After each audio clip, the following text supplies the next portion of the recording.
on vient de me voler une voiture à 90 000 euros. Et le policier en face de moi, c'est une plaque polonaise, je m'en fous.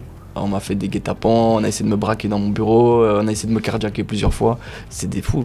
Ils disent, ce petit-là, il fait de l'argent, on va le sauter. En 2 ans, j'ai fait importer 70 à 80 voitures, plaques polonaises de Pologne. À cause de Bartosz et de moi, on était les premiers à ramener les plaques polonaises, les flics étaient formés à Bruxelles pour comment faire pour nous saisir les voitures. Et en fait, je suis devenu, sur les réseaux, agence numéro 1 en Belgique. Il faut grandir et évoluer à son rythme. Moi, j'ai évolué trop vite, c'est ce qui m'a amené à ma perte aussi. Pendant un moment, je me sentais intouchable.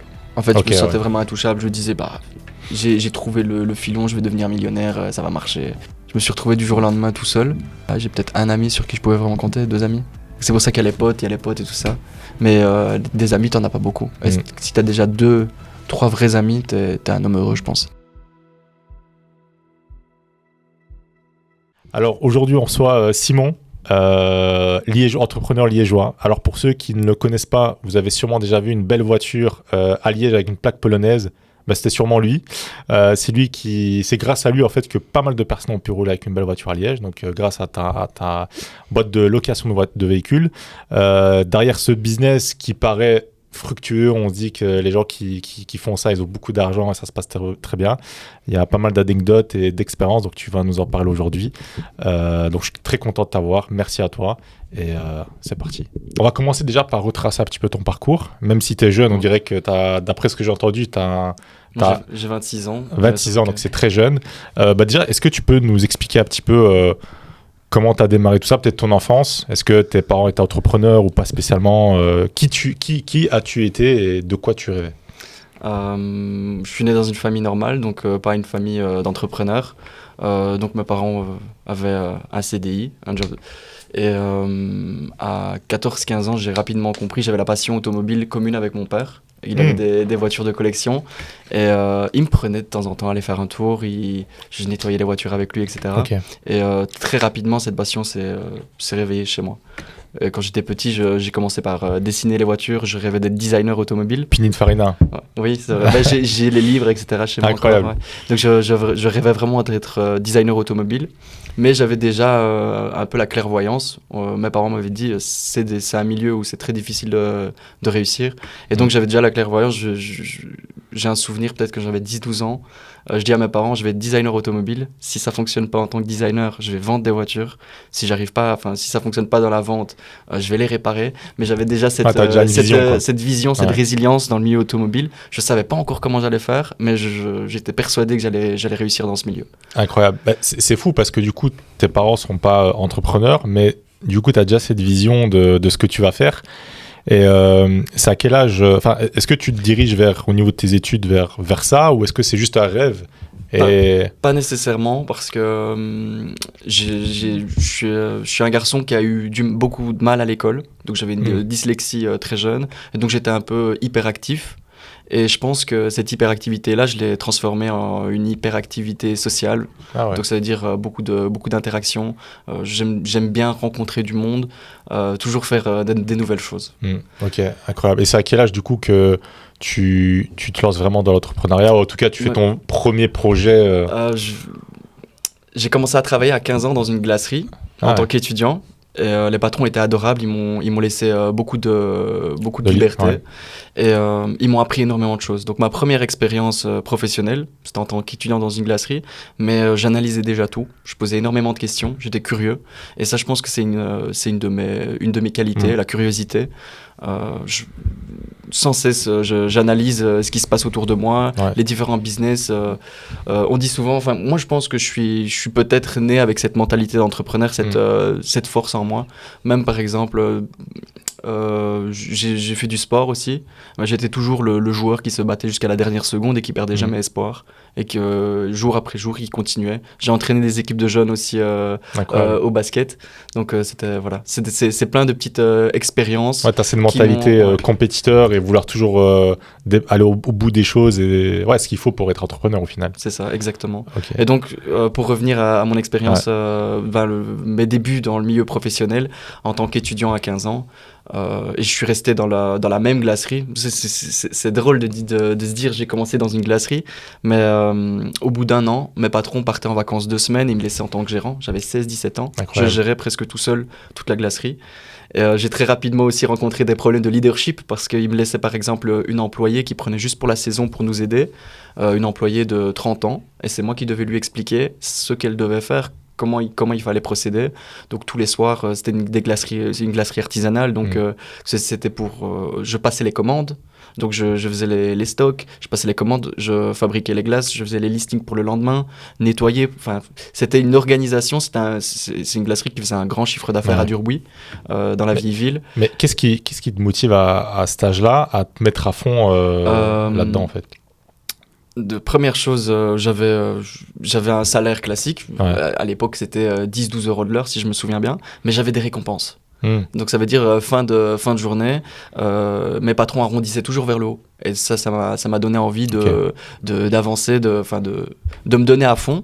J'ai apporté plein de nouvelles choses. J'ai changé les décorations. J'ai proposé de rajouter des frigos. Enfin, plein de nouvelles choses où vraiment ils m'ont écouté. Et c'était vraiment c'est peut-être pas une expérience entrepreneuriale, mais j'ai vraiment eu le goût du business très rapidement. Okay. Et ensuite, je m'intéressais beaucoup à la politique. Je suis quelqu'un de très curieux, donc tout ce qui est politique, géopolitique, histoire. Et un professeur en secondaire m'a conseillé de faire Sciences Po, faculté de droit ici à l'université à Liège. Et donc je me suis lancé c'était pour réaliser un peu...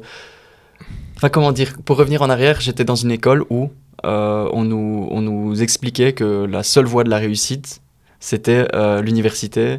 Et limite, même en sortant de cette école, quand tu allais à la haute école, c'était un peu la honte. C'est-à-dire que, entre guillemets, pour te resituer le cadre. Donc, je me suis inscrit à l'université parce que c'est ce que je devais faire, aux yeux de l'école, aux yeux de mes parents, etc. Mais très rapidement, au bout de la première année, j'étais un peu l'élève idéal, l'élève modèle. J'allais à tous les cours, je prenais notes, j'étudiais tous les jours, mais j'étais pas tellement heureux. Et j'ai toujours tout financé. Donc, ça veut dire au niveau de mes études, j'ai toujours travaillé en parallèle. Donc ça veut dire que j'ai jamais perdu cette activité. Je n'ai jamais été l'étudiant à guindailler dans le carré ici à Liège, bien connu. Je voyais trop de jeunes, même jusqu'à 22-23 ans, qui leur passion c'est la guindaille. Ben moi ma passion c'était, je revenais, j'étais encore entraîneur de jeunes au basket, donc j'avais des responsabilités, je travaillais. Enfin voilà, c'était un peu particulier. C'est fou parce qu'on ressent déjà en toi un peu tous les aspects qu'il faut pour être entrepreneur. Tu as le focus, le travail, on va dire la vision quelque part, et déjà très jeune en fait t'as tout ce qu'il faut.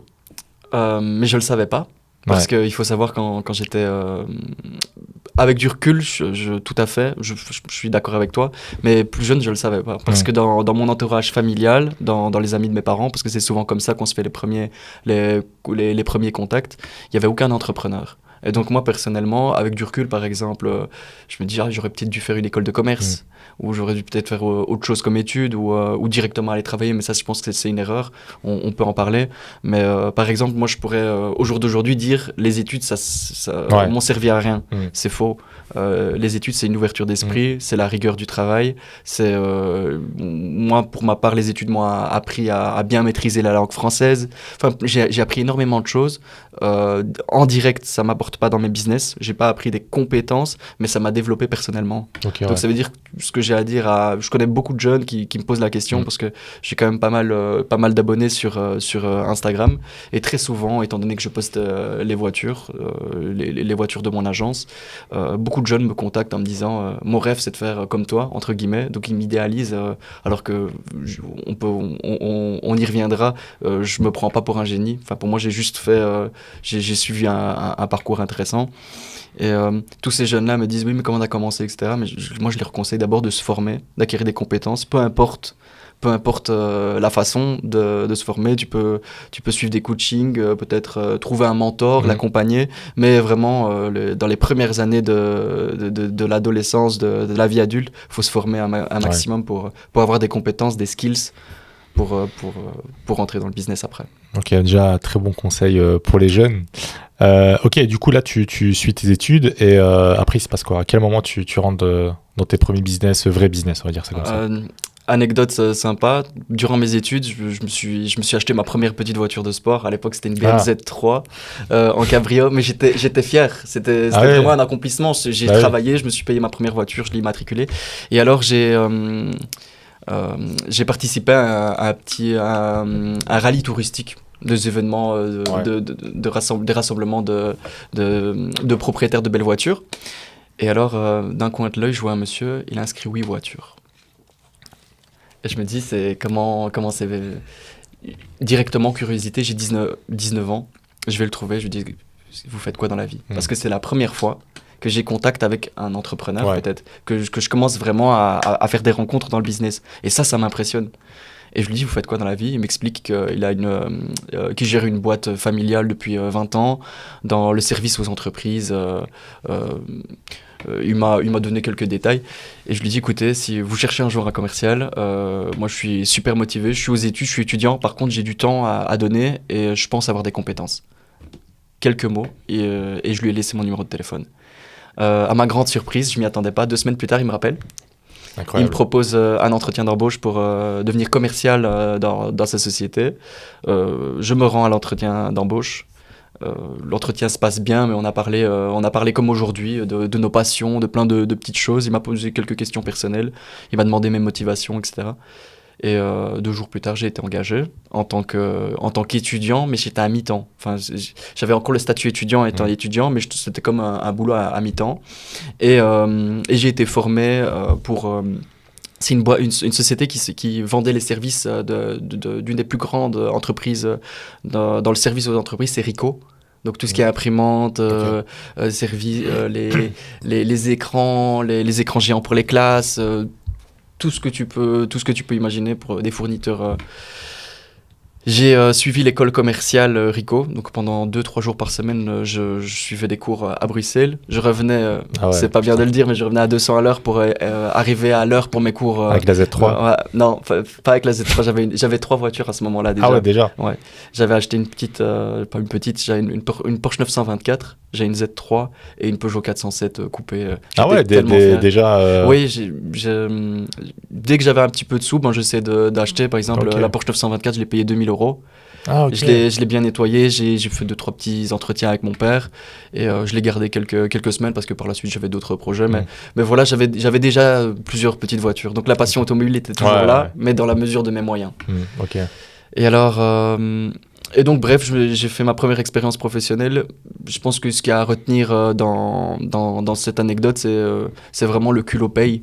Donc, c'est-à-dire que si j'ai été au culot, et je pense qu'il a rarement eu des approches comme ça. Cet entrepreneur, c'est pas quelqu'un qui fait du networking ou des choses comme ça. Et il a vu un jeune de 19 ans, il a une chouette voiture et tout, il a l'air sympa, il s'exprime bien, ça c'est important aussi. Beaucoup de jeunes sous-estiment ça, la façon dont tu t'habilles, dont tu t'exprimes. Parce que j'aime bien la phrase, la première bonne impression ne la fait qu'une fois. C'est-à-dire qu'on n'a qu'une chance, souvent, dans une interaction, c'est dans les 5-10 premières secondes que tu vas attirer l'attention positivement ou négativement d'une personne. Et donc voilà, ça c'est peut-être un conseil aussi que je vais donner. Toujours, moi, j'essaie de m'habiller toujours proprement, je sors de chez moi, je suis présentable, parce qu'on ne sait jamais. Peut-être qu'au coin de la rue, on peut rencontrer son futur associé, ça peut être dans les bancs de l'université, ça peut être... Enfin voilà. Incroyable. Très beau conseil, parce que c'est vrai qu'aujourd'hui... on fait moins attention à ça. Moi, le premier. Ok, du coup, là, tu deviens commercial. Ouais, je deviens commercial. Donc, je gère mon boulot en tant que commercial. Un secteur très difficile, parce qu'en fait, au final, j'étais un gamin, j'étais un débutant dans la vente. Et j'étais confronté à des chefs d'entreprise. Des entreprises où tu vas proposer, par exemple, un grand copieur, une grosse imprimante. C'est des boss qui ont 30 employés, qui ont énormément d'expérience dans la négociation. J'en avais aucune, donc je me suis fait un peu mes dents là-dessus et je galérais, mais c'était aussi de nouveau de la résilience. La résilience où tous les matins tu te réveilles et tu te dis bon, cette fois-ci peut-être que j'arriverai à faire signer un client, parce que c'était pas facile. C'est un milieu très compliqué où il y a aussi beaucoup de concurrence, donc voilà, ça c'était ma première expérience dans la vente. Elle est là. Puis le Covid est arrivé. Ah ouais. Et mon patron m'a appelé et il m'a dit écoute, ramène la voiture de société, le téléphone, tout. Malheureusement, je vais te rompre ton contrat. Et il a eu raison, parce que le confinement a duré 6 mois, donc je peux que lui donner raison. Et voilà. Ok. Ça, c'est mon premier boulot. Et puis, bon, la Covid, c'était une période un peu plus creuse. Ouais. On ne savait pas vraiment travailler. Et en sortie de Covid, justement, je vois un jour un ami de secondaire, mais qui était une année en dessous, donc on ne se connaissait pas très bien. Mais c'est un ami qui poste une story et il fait une petite story Insta avec des nouveaux bureaux sans rien dire. Et c'était dans la nouvelle tour ici au Spaces des Guillemins. Je lui envoie un petit DM, je lui dis ah, vous lancez quoi? Par curiosité, félicitations, c'est chouette. Il me dit écoute, on lance une boîte de marketing. Et moi, avec pas mal pas du culot, mais je lui dis écoute, moi j'ai une expérience dans la vente. J'ai suivi une école commerciale, même si c'est pas mes études, mais j'ai suivi une école commerciale. Donc au niveau, je lui ai posé quelques questions, comment est-ce qu'il fonctionne au niveau commercial? Ils m'ont dit on n'a pas de structure. C'est-à-dire que c'est nous, un peu chacun, ils étaient trois associés, c'est un peu chacun de nous qui gère le côté commercial. Je lui ai dit, rencontrons-nous. Je les ai rencontrés, le feeling est passé directement, et moi je leur ai proposé vraiment un plan de développement commercial, et on a commencé comme ça à 4. Donc je suis rentré par hasard dans une boîte de marketing digital, j'avais aucune compétence dans ce milieu, à part que j'aimais bien créer du contenu sur les réseaux au niveau automobile.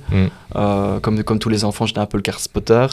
Et c'est assez drôle parce que c'est ce car spotting là qui m'a amené dans le milieu dans lequel je suis. En gros, c'est quoi quand tu vois une belle voiture, tu postes et tu fais des photos, tu fais des beaux reels, des vidéos. Au final, quand j'avais 17-18 ans, quand je filmais la voiture, je trouvais ça incroyable. Et tu regardes 2 ans plus tard, tu dis mon niveau était éclaté. Et tu augmentes toujours, tu t'améliores dans la vidéo, c'est comme ça qu'on commence. Et c'est à ce moment-là que tu fais ta vidéo à... J'ai toujours fait du contenu automobile. Non, mais ta vidéo à 37 millions de vues, là. Non, ma vidéo à 37 millions de vues, c'était il y a 2 ans, je pense. Ok, on y reviendra. On y reviendra. D'ailleurs, c'est de là que je l'ai commencé à lui parler sur les réseaux sociaux. Parce qu'il avait... c'est ton papa qui travaillait dans un château, c'est ça? Mon père a eu une très belle opportunité professionnelle, c'était d'être gardien et gérant d'un domaine, d'un château ici juste à côté de Liège, le château de Walef. C'est un château, il y a une salle événementielle sur le côté pour des mariages. Et il a eu l'opportunité de devenir un peu comme le garde des lieux, mais aussi gérer le personnel, il faisait plein de choses. Et donc, au final, je passais beaucoup de temps au château, parce que mon père y habitait. Et c'est comme ça que j'ai commencé à me faire connaître aussi, à faire des photos de belles voitures dans le château. J'invitais des propriétaires. J'ai rencontré plein de gens super intéressants, dont entre autres le père de Zach. Rachid, ouais. Donc j'ai fait des rencontres aussi comme ça en invitant des personnes. J'avais un ami qui était photographe, on faisait quelques belles photos, des reels, des vidéos, on lançait ça sur les réseaux. À l'époque on avait 3000 abonnés mais c'était déjà quelque chose. Et tu faisais ça par passion? Par il y avait passion, vraiment un but, uniquement passion. Okay. Je me posais pas j'étais pas encore dans la mentalité très business, pas encore. Ok. Et encore une fois, indirectement, genre cette passion l'a mené à rencontrer des gros entrepreneurs. Parce que tous les gens qui ramenaient, c'est que des personnes qui avaient des beaux bolides. Et notamment, comme il a dit, Rachid, qui est un grand entrepreneur en Belgique, ça lui a permis de le rencontrer, tu vois. Alors comme quoi, tu vois, quand tu peux lier passion, tu as des petites opportunités que tu peux aller chercher par la suite. C'est vrai qu'au final, avec ta passion, mais tu avais conscience de ça, ça te faisait du networking ou pas spécialement? Très légèrement, j'étais plutôt impressionné que je n'avais rien d'intéressant à leur proposer. Ça veut dire que ça, c'est aussi... quand je rencontre aujourd'hui un entrepreneur, je me pose directement 2-3 questions. Qu'est-ce que je pourrais lui proposer? Est-ce que je pourrais l'aider, lui proposer quelque chose d'intéressant pour qu'on puisse faire quelque chose ensemble? Si t'as rien d'intéressant à proposer, malheureusement, les grands entrepreneurs, les entrepreneurs en général n'ont pas le temps. Donc c'est-à-dire que moi, quand j'ai un jeune qui me contacte et j'aimerais bien travailler pour toi, je dis oui, mais qu'est-ce que tu pourrais m'apporter? Si la personne ne sait pas me répondre, je vais avoir du mal. Parce que je reçois peut-être 5 messages par mois. Est-ce que tu engages? Est-ce que je peux travailler pour toi? J'admire ton parcours, mais c'est assez compliqué. Voilà. Toujours apporter quelque chose, sinon ça sert à rien. Tout à fait. En soi, on a plus ou moins le même parcours là-dessus, c'est qu'on a fait en sorte d'avoir un bon réseau, indirectement, sans s'en rendre compte, parce qu'on a le contact humain facile aussi, et on aime bien se faire des potes. Donc, c'est vrai qu'au fur et à mesure du temps, tu as commencé à apprendre ce que tu te dis. En vrai, j'étais comme toi au début, c'est que je me disais, waouh, quand j'allais pas aux événements networking, j'avais toujours des gens qui étaient là, des grosses têtes, et je me disais à chaque fois, waouh, comment je vais faire je peux même pas lui parler, qu'est-ce qu'on va avoir comme conversation? C'est vrai qu'après, il faut avoir la réflexion de dire, qu'est-ce que je peux lui apporter? Il y a beaucoup de gens maintenant en 2025, ils se disent, ah non, moi, je vais l'attraper, cette personne-là, je vais aller lui parler, mais si t'as rien à apporter, ça ne sert à rien, parce que genre, on est là pour donner de la value, pour donner des choses. Les gens, ils aiment pas donner. Ils disent, ouais, mais je vais donner, mais je veux quelque chose en retour. Ça marche pas comme ça. Quand t'as un gars qui est genre des années-lumière au-dessus de toi, tu donnes sans attendre rien en retour. S'il y a quelque chose, tant mieux. Regarde, il a été voir le propriétaire là, des Wii voitures, il s'est dit tiens, je vais aller lui parler, je lui dis voilà, je suis commercial et tout. Au final, il a tenté. Peut-être qu'il n'aurait jamais rien eu, mais au final, cette façon de tenter les choses et de apporter des choses aux personnes, c'est ça qui fait la réussite aussi. Ouais, c'est vrai. Même toi, tu le fais de ton côté. Hein. Ah ouais, nous c'est pareil avec le podcast. Quand on invite des personnes comme toi, entre guillemets, on offre aussi une visibilité, tu as du contenu, etc. Et on n'entend rien en retour, tu vois. Mais le jour où j'ai besoin de quelque chose, où je peux demander en essayant de proposer quelque chose en échange, tu vois. Mais je pense que le problème aussi, c'est qu'il y a beaucoup de gens, dans ceux qui veulent donner, directement, ils veulent recevoir quelque chose rapidement, tu vois. Et ça aussi, il faut avoir de la patience. C'est les réseaux sociaux. Faut pas se dire, je vais donner, donc vas-y, je vais gratter, tu vois. Faut donner et laisser ça. Enfin, en tout cas, moi, personnellement, c'est ce que je fais, tu vois, c'est que je laisse ça comme ça. Et peut-être dans 1 an, 1 mois, 10 ans, peut-être, tu vois, il y aura peut-être une opportunité. Mais, il y a personne qui fait ça parce que les gens, ils sont impatients. Ils disent, je veux tout de suite. C'est réel, tout le monde veut réussir directement et c'est comme tu dis, c'est la faute des réseaux. Et peut-être que moi-même j'y contribue parce que les gens ils voient aujourd'hui, mes followers voient que je poste des belles voitures, etc. Mais il y a un parcours, il y a 5 années de business derrière. Il y a des galères, il y a des hauts, des bas, c'est des choses qu'on ne montre pas sur les réseaux. Et donc voilà, tu rentres sur mon Instagram, tu as l'impression que j'ai réussi du jour au lendemain, alors que c'est pas du tout le cas. Et donc les réseaux, le problème aussi des scams et des influenceurs qui essayent à tout prix de vendre des formations. On en avait parlé à l'époque, Loris. J'aurais pu lancer une formation, j'aurais pu 10 fois lancer une formation, bien la réaliser comme on parle aujourd'hui, réaliser une belle formation. Je vends ce que j'ai à proposer, mes services 1 500 € avec une formation fournisseur, du blabla. J'aurais fait... J'avais déjà une visibilité, j'avais 30 000 abonnés à l'époque sur Instagram, TikTok, partout. J'avais une grosse visibilité et une notoriété parce que les gens savaient que H-Rent, c'était moi qui étais derrière, qui ai tout développé de zéro. Parce que H-Rent, on a commencé avec une voiture. Au bout de 2-3 ans, il y avait 30 voitures dans la flotte. Donc c'était vraiment c'est un peu une success story à la Angèle, à la Turismo. Donc voilà, c'était assez sympa. J'aurais lancé une formation. Je vends ma formation 1 500 €. Il faut se dire qu'il y a c'est le rêve de réussir dans le milieu automobile. C'est le rêve de plein de jeunes. Je vendais du rêve avec mes réseaux. J'aurais pu vendre des milliers de formations, réellement. Et tu t'es déjà posé la question Je me suis posé la question, mais je me suis surtout posé la question, est-ce que j'ai vraiment une réelle valeur à apporter ? Et puis j'avais un souci de conscience. À l'époque, on en avait parlé il y a 1 an. Je me rendais bien compte que sur 100 personnes qui vont acheter la formation, peut-être qu'il y en a 2 ou 3 qui vont réellement réussir à développer leur agence de location, tellement qu'il y a plein de critères, plein de facteurs autour. D'accord, ok. Donc ça veut dire qu'il y a plein de... Il faut trouver trouver des fournisseurs, il faut être doué en marketing, il faut s'y connaître en voiture, être bien entouré. Il y a tellement de facteurs à prendre en compte pour réussir dans la location. Moi-même, je me rends compte que j'avais un petit souci de conscience de vendre une formation, même 500 €, même 1 000 €, c'était pas ça le... Et puis je me suis dit, non, je vais un peu attendre. Peut-être qu'un jour le moment viendra. Faire ça plus en mode conférence, tu vois, d'abord commencer avec des conférences où tu as des gens qui viendraient pour participer à la conférence, proposer de la valeur et tout doucement faire des accompagnements un peu plus...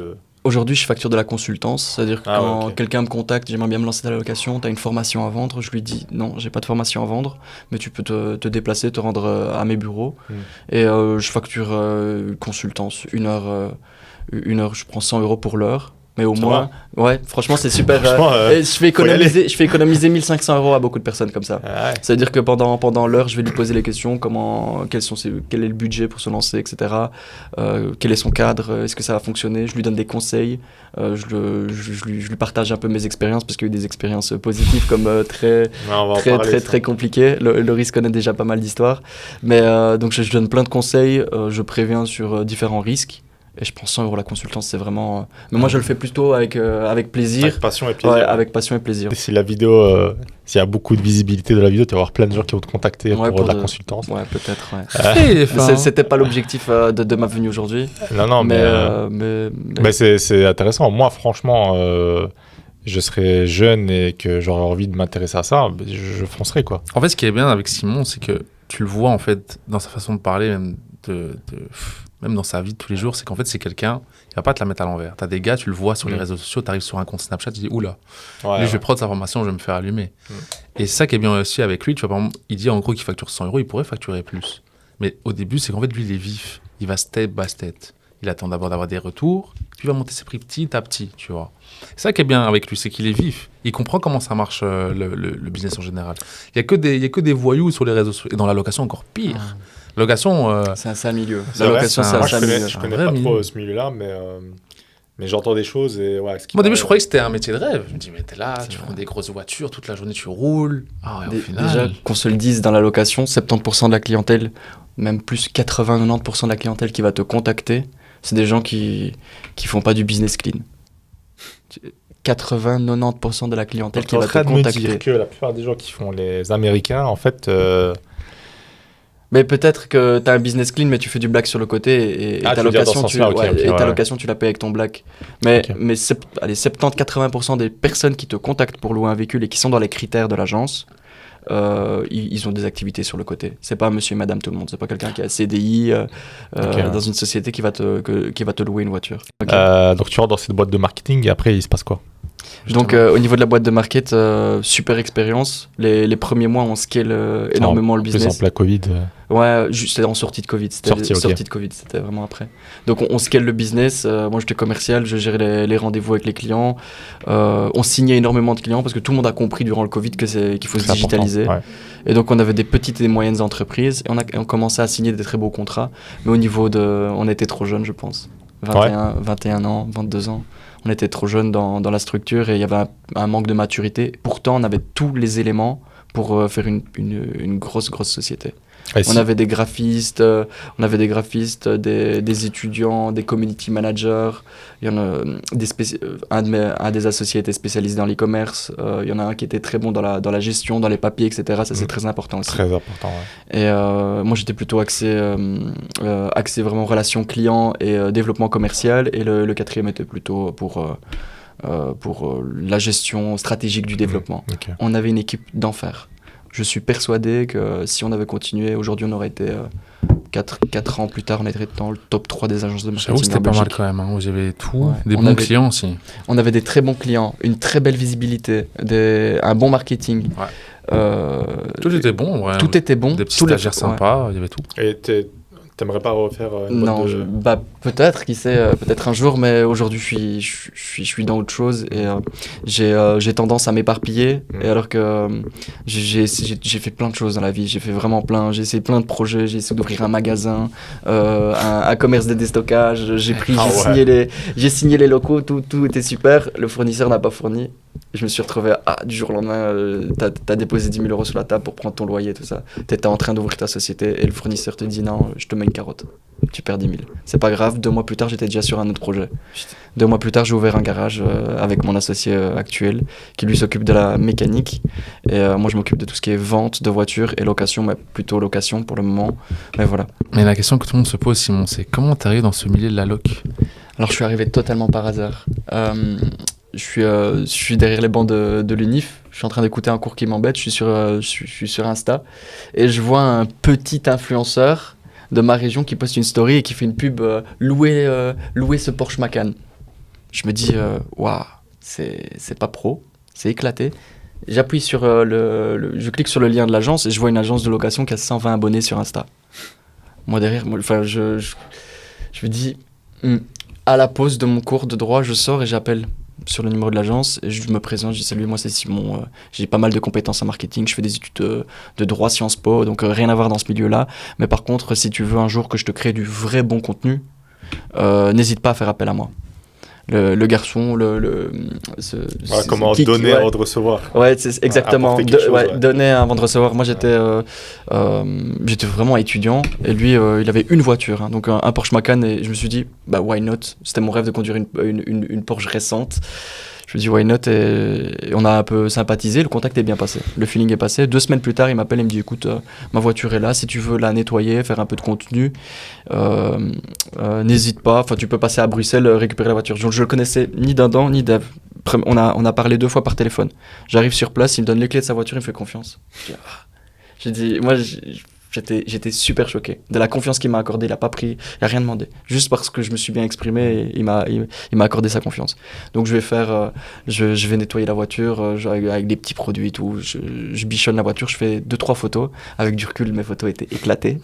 mais je fais 2-3 photos, je lui montre et j'étais content. Il me dit ah bah très bien. Et je lui ramène la voiture intacte. Je le savais pas encore, mais lui, il avait des GPS dans la voiture. Donc des GPS pour suivre les trackers, etc. Il a bien vu que, en fait, je respectais la voiture, limitation de vitesse, je faisais très attention. J'étais à point A nettoyé, point B pour faire les photos, point C, je suis revenu chez lui. Donc je savais pas qu'il y avait des trackers de la voiture, mais en fait, c'est comme ça qu'il a testé s'il pouvait me faire confiance ou pas. Ouais. Qui suis-je quand il me voit pas? 2 semaines plus tard, il me rappelle, il me dit oui, j'ai une galère, j'ai pas le temps de la gérer. C'était un entrepreneur qui avait 2-3 sociétés. J'ai pas le temps de la gérer, est-ce que tu peux prendre la voiture et trouver un entretien rapide chez Porsche? Il y a ça. Je dis ok, pas de souci, je vais chercher les clés. Et de nouveau, il me donne les clés, mais je garde la voiture 2 jours parce qu'il faut faire au bout de 2 jours, je l'appelle, j'ai dit je pourrais pas la poster sur mes réseaux. J'ai 2500 ou 3000 abonnés, comme on disait. Il me dit oh, vas-y si tu veux, comme ça. En se disant jamais de la vie je vais louer sa voiture. Et il y a un premier client qui arrive, un deuxième, un troisième client. Et donc finalement la voiture, j'ai pas le temps de les ramener à Bruxelles parce que directement il y a des clients qui suivent.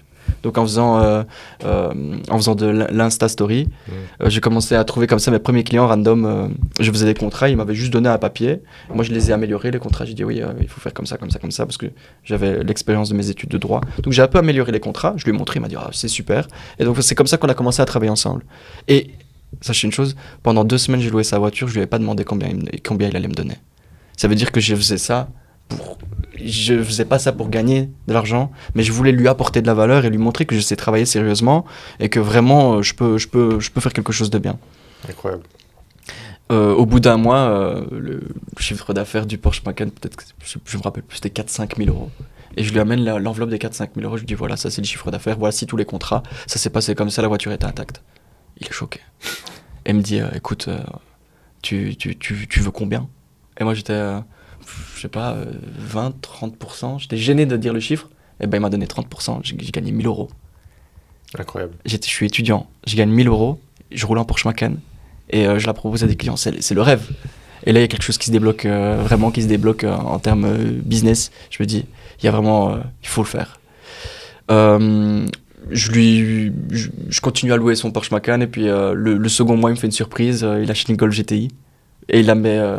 C'est quelqu'un qui avait des sociétés avec des très grands chiffres d'affaires, donc il avait les financements faciles à la banque.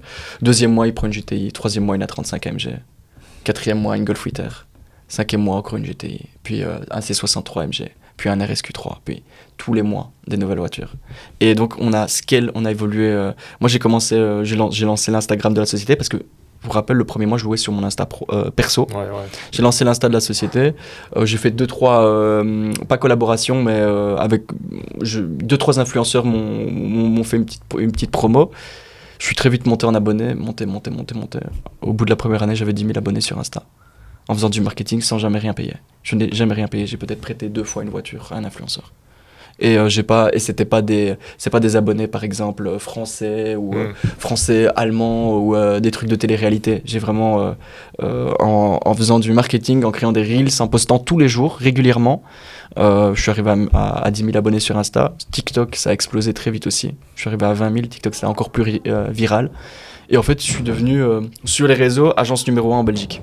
Tu tapais sur TikTok agence de location et c'est toujours le cas. Alors qu'aujourd'hui, je suis beaucoup moins présent parce que j'expliquerai par la suite, mais que tu ailles sur Instagram ou sur TikTok, tu mets agence de location de voitures de luxe, tu tombes directement sur un Reels, une vidéo de moi.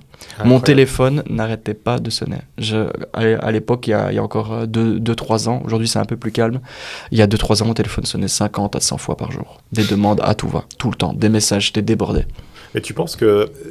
Pourquoi tu avais autant de messages? Est-ce que c'était visuellement beau, visuellement, c'était pro. Ouais. Visuellement, c'était pro. Je postais du contenu tous les jours. Et la personne qui poste le contenu répond au téléphone. La personne qui répond au téléphone donne la voiture. En fait, tout passait par moi. D'accord. C'était à la fois génial parce que j'avais un contrôle sur tout ce qui se passe, mais c'était un enfer. Mon téléphone sonnait de 7h du matin jusqu'à minuit, 1h. J'avais pas le temps. Il y a certaines livraisons que je faisais à 23h, 22h. Je courais partout. Donc ça veut dire que c'était vraiment Mes études, j'ai plus mis un pied. Une fois que ça s'est bien lancé, au bout de 5-6 mois, j'ai encore été 2-3 fois en cours. J'allais passer mes examens avec des voitures à 50-100 000 euros et les autres étudiants ils me regardaient, il fait quoi, il vend de la drogue. Tu vois, c'est toujours ça le. Bah oui.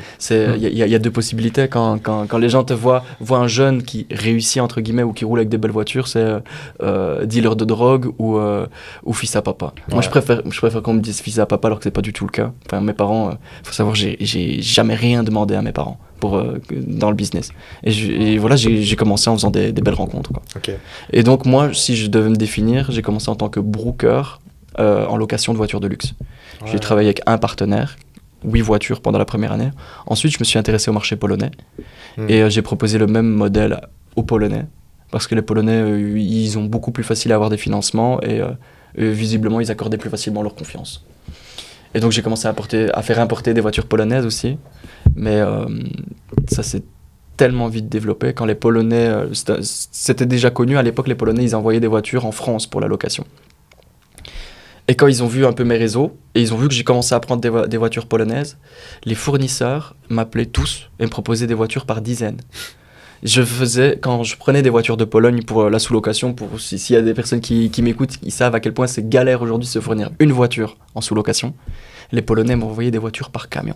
Je déchargeais des camions classe S, Porsche 911, j'ai vu Valoris, RSQ8, M2, Ferrari. M4, M5, toutes les voitures que je voulais. Je lui dis écoute, moi je veux ça pour mes clients. Je faisais la liste. Les voitures, elles arrivaient 2-3 semaines après. C'est à cause de toi qu'on voyait des plaques. C'est à cause de moi. Des plaques polonaises partout. J'ai fait en 2 ans, j'ai fait importer 70 à 80 voitures, plaques polonaises de Pologne. Certaines voitures, je gérais moi-même, et puis j'ai sous-traité d'autres voitures et j'ai perdu un peu le contrôle. Certaines personnes travaillaient pas très bien avec. La sous-location, c'était pas compliqué. Ils se disaient, c'est une voiture plaque polonaise, je peux la donner à n'importe qui, même s'il y a un délit de fuite, un accident, on laisse la voiture, on s'en fout. Mais est-ce que tu peux justement expliquer le concept en fait des plaques polonaises pour ceux vraiment qui comprennent pas c'est ça. Un sujet super intéressant parce que je suis certain qu'il y a plein de personnes j'ai vu une seule fois un documentaire à la TV qui expliquait ça, mais j'ai rien compris. C'est pas compliqué. Le problème de la Belgique, quand tu veux louer des voitures de luxe, c'est pas nécessairement le financement ou l'achat du véhicule. Premier problème, c'est le prix des taxes, qui sont de plus en plus grandes. Ici en juillet, elles ont réaugmenté. J'ai des voitures en plaque belge aussi, donc j'en souffre énormément. Et aujourd'hui, tous nos véhicules sportifs sont immatriculés en Allemagne. Parce qu'en Allemagne, la taxe est de 250 € l'année. Tu peux très facilement acheter et revendre en Allemagne, alors qu'ici en Belgique, les contrôles techniques de Mandimat, les taxes, 15 000 € pour immatriculer un A45S, ça devient compliqué. Les assurances aussi, le problème des assurances qui n'acceptent pas la location en Belgique, alors qu'en Pologne et en Allemagne, c'est très simple de se faire assurer pour la location. Donc en fait, il y a vraiment ces deux raisons-là. Pourquoi est-ce qu'on voit beaucoup de voitures de location en plaques étrangères ? Donc pourquoi pas des plaques belges, taxes et problèmes d'assurance. Seconde chose, au niveau la Pologne, donc un peu paradis fiscal pour immatriculer des voitures. Donc il n'y a pas de taxe de mise en circulation, pas de taxe annuelle. Donc c'est-à-dire que tu achètes ta voiture, tu poses les plaques, tu l'assures. Les assurances coûtent beaucoup moins cher qu'en Belgique. Et tu peux rouler.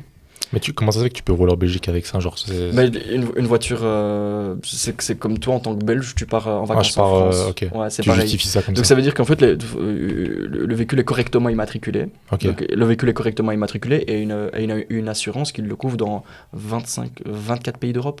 Okay. Donc c'est comme une assurance belge en fait, c'est typiquement la même assurance que la Belgique. Et toi qui as fait du droit, est-ce que c'est ta vice juridique ou justement c'est... Moi j'ai beaucoup joué de ça. Parce que j'ai été nombreuses fois convoqué. Parce que il faut savoir, avec le temps, avec toutes les plaques polonaises qui sont arrivées en Belgique, les policiers ne comprenaient plus rien. Bah oui. Ils paniquaient. Et puis il y a beaucoup de délits qui étaient commis par ces voitures. Je ne parle pas de mes clients à moi, mais il y a beaucoup de délits qui étaient commis tout le temps, des délits de fuite, des accidents, des voitures. Ils faisaient des accidents, ils abandonnaient les voitures. On voit encore la récente triste histoire avec Naël, le jeune, en France. Mais c'est typiquement ce comportement-là, des refus d'obtempérer, des choses comme ça. C'était lié aux plaques étrangères en location parce qu'en fait, le conducteur se dit oui, mais de toute façon, ils n'ont pas mon adresse, ils n'ont rien sur moi. Ils vont appeler un Polonais qui ne va même pas répondre au téléphone. Je peux me barrer quand je veux. Moi j'ai des clients qui pensaient qu'il y avait la naïveté. Une plaque polonaise, tu passes devant un radar à 200, tu vas pas être flashé. Ils ont eu la mauvaise surprise de recevoir. Nous, les amendes, elles arrivaient au siège social en Pologne. Je contestais les amendes. Et elles arrivaient dans leur boîte aux lettres 400. J'ai vu des milliers d'euros d'amende. Putain. De temps en temps, pour une semaine de location, des milliers d'euros d'amende. Parce que les clients avaient la naïveté de se dire, en plaque polonaise, je ne reçois pas les amendes. Enfin, voilà. Donc pourquoi les plaques polonaises? Taxes inexistantes et assurance qui autorise la location. D'accord. Et troisième chose, le pouvoir d'achat en Pologne est plus faible. Donc par exemple, tu vas proposer à un propriétaire d'une Golf 8 GTI, une Golf GTI, la Golf GTI lui coûte 1 000 euros par mois et tu vas lui proposer 2 000 euros pour la sous-louer. Le propriétaire ici en Belgique, il va te dire, ouais, mais est-ce que pour 1 000 euros, je vais prendre le risque? Alors que le Polonais, il se dit, je vais gagner 1 000 euros. 1 000 euros, c'est à l'époque, encore de 3-4 ans, aujourd'hui ça évolue, mais c'est un salaire presque. Et donc,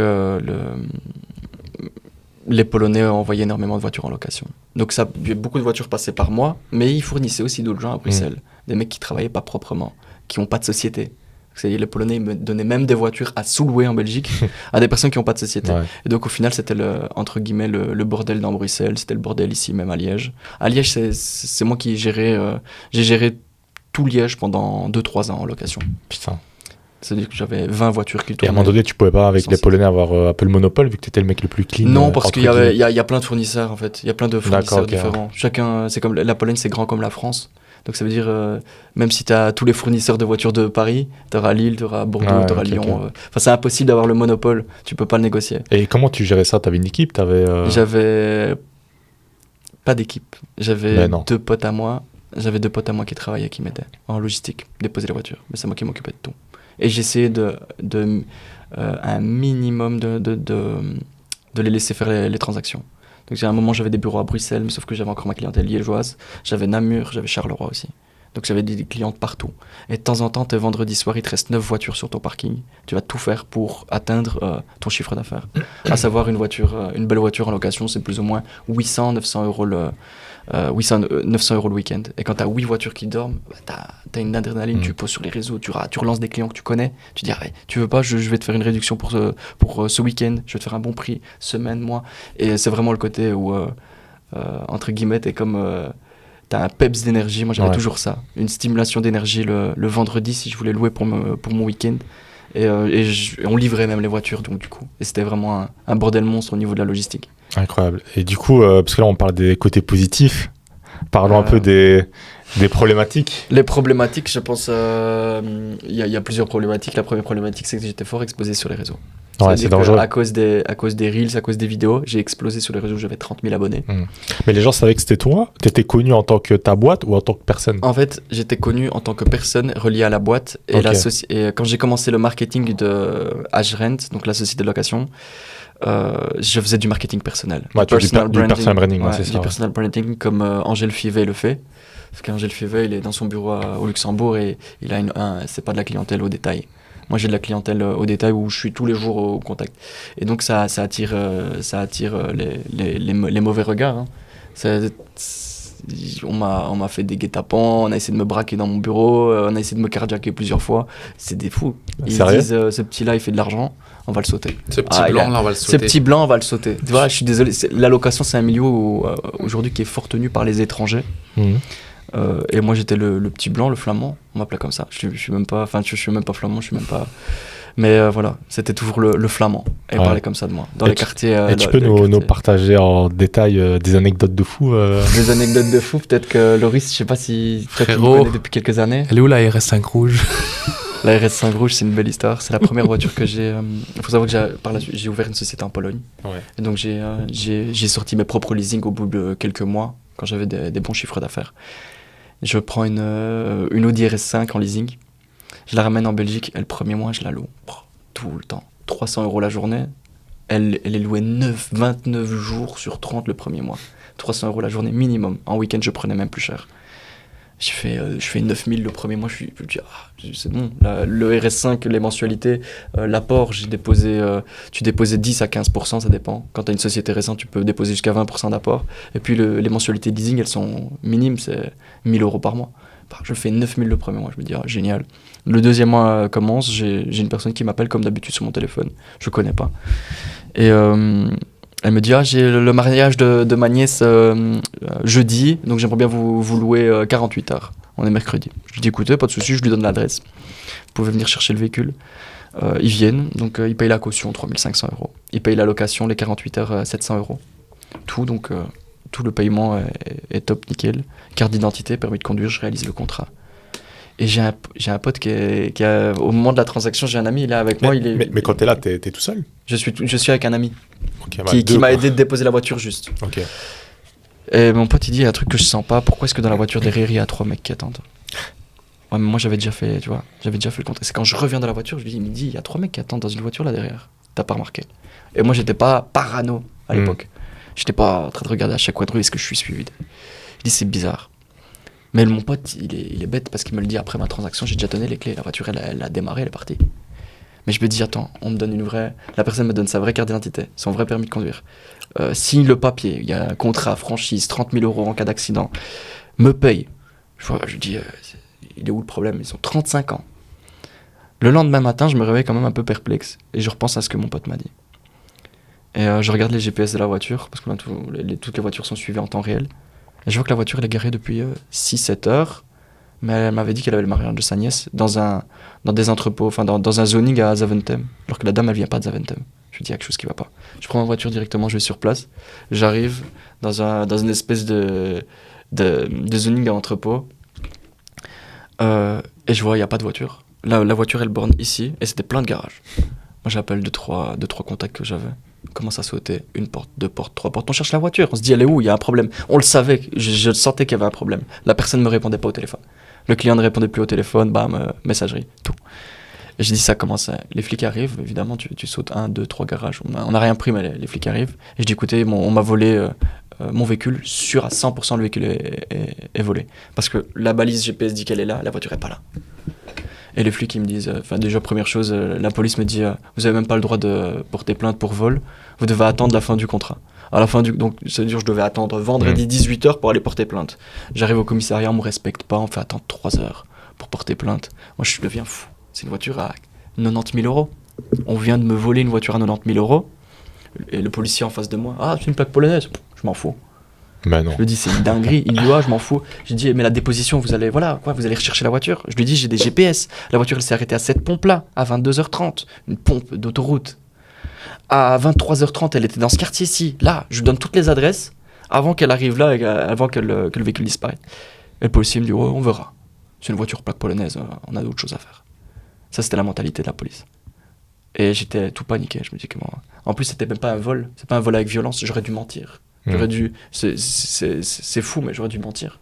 J'aurais dû dire qu'on m'a cassé la gueule sur un parking et qu'ils sont partis avec la voiture. Parce que ça, c'est vol avec violence. Là, c'est un abus de confiance. Okay, donc c'est même pas... Bref, le véhicule disparaît. Tu vois quoi? La police, elle fait rien. T'as pas de moyen d'agir et je suis un peu perturbé. Par chance, mon associé avait un contact à Interpol. Et il dit, écoute, regarde le garçon, il s'est fait voler sa voiture, regarde le numéro de châssis, c'est ça. Et puis, comme toujours, il y a des bruits qui courent. On me dit, ouais, ta voiture, je l'ai vue là-bas. Elle existe toujours. Puis un jour, il y a un garçon qui m'a dit, moi je sais que ta voiture, elle est à vendre, et ils ont changé le numéro de châssis. Et il me donne le numéro de châssis retapé. Je recontacte le garçon d'Interpol, et je lui dis, écoute, signale ce deuxième numéro de châssis, la voiture, peut-être qu'un jour on la retrouvera, quoi. Et 2 mois plus tard, je suis en vacances, j'étais en vacances en Croatie. On m'appelle, on me dit votre voiture, bonjour monsieur Knapek. Je dis ouais. On a retrouvé votre voiture elle est à Marbella. Je dis quoi? Ils disent écoutez, venez au plus vite la récupérer parce qu'on a le suspect en garde à vue. Et, vous avez 24 heures pour venir. J'ai pris un vol pour Bruxelles pour récupérer la clé de la voiture parce que le policier n'était pas sûr qu'il avait la clé. Et j'ai pris un vol directement à Bruxelles-Zaventem. J'ai juste demandé à mon père, ramène-moi des affaires à l'aéroport. Tac, je reprends un vol, j'arrive à Marbella.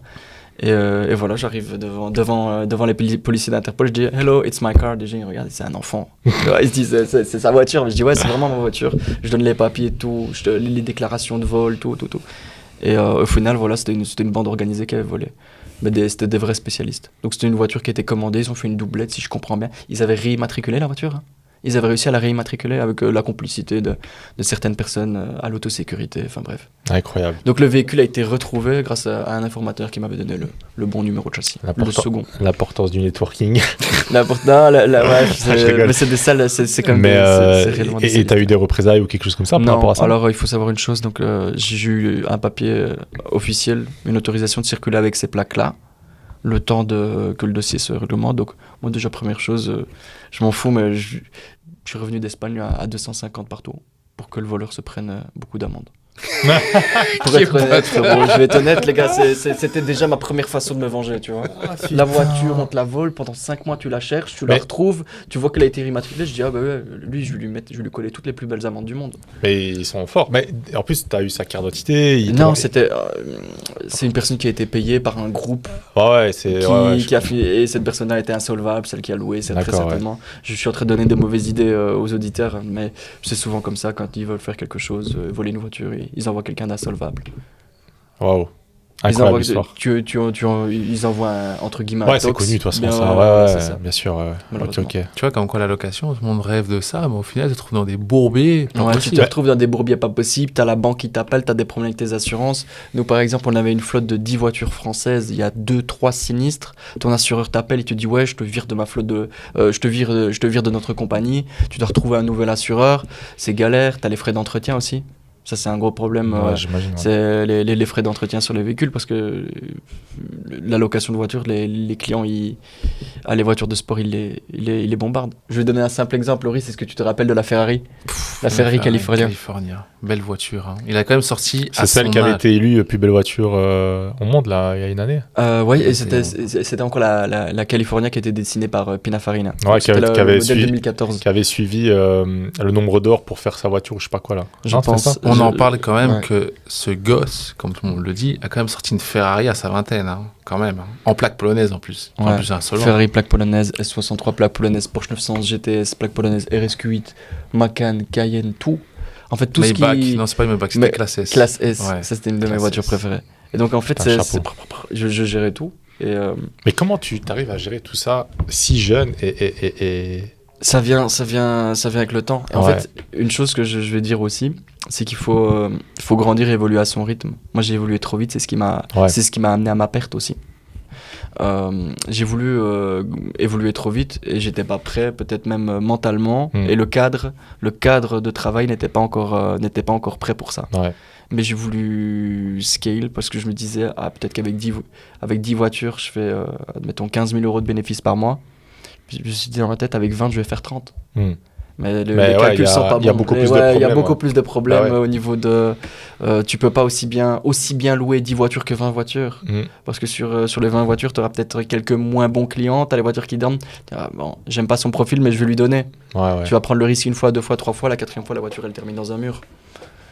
Donc voilà, c'est un peu une des erreurs que j'ai commises, à vouloir grandir trop vite.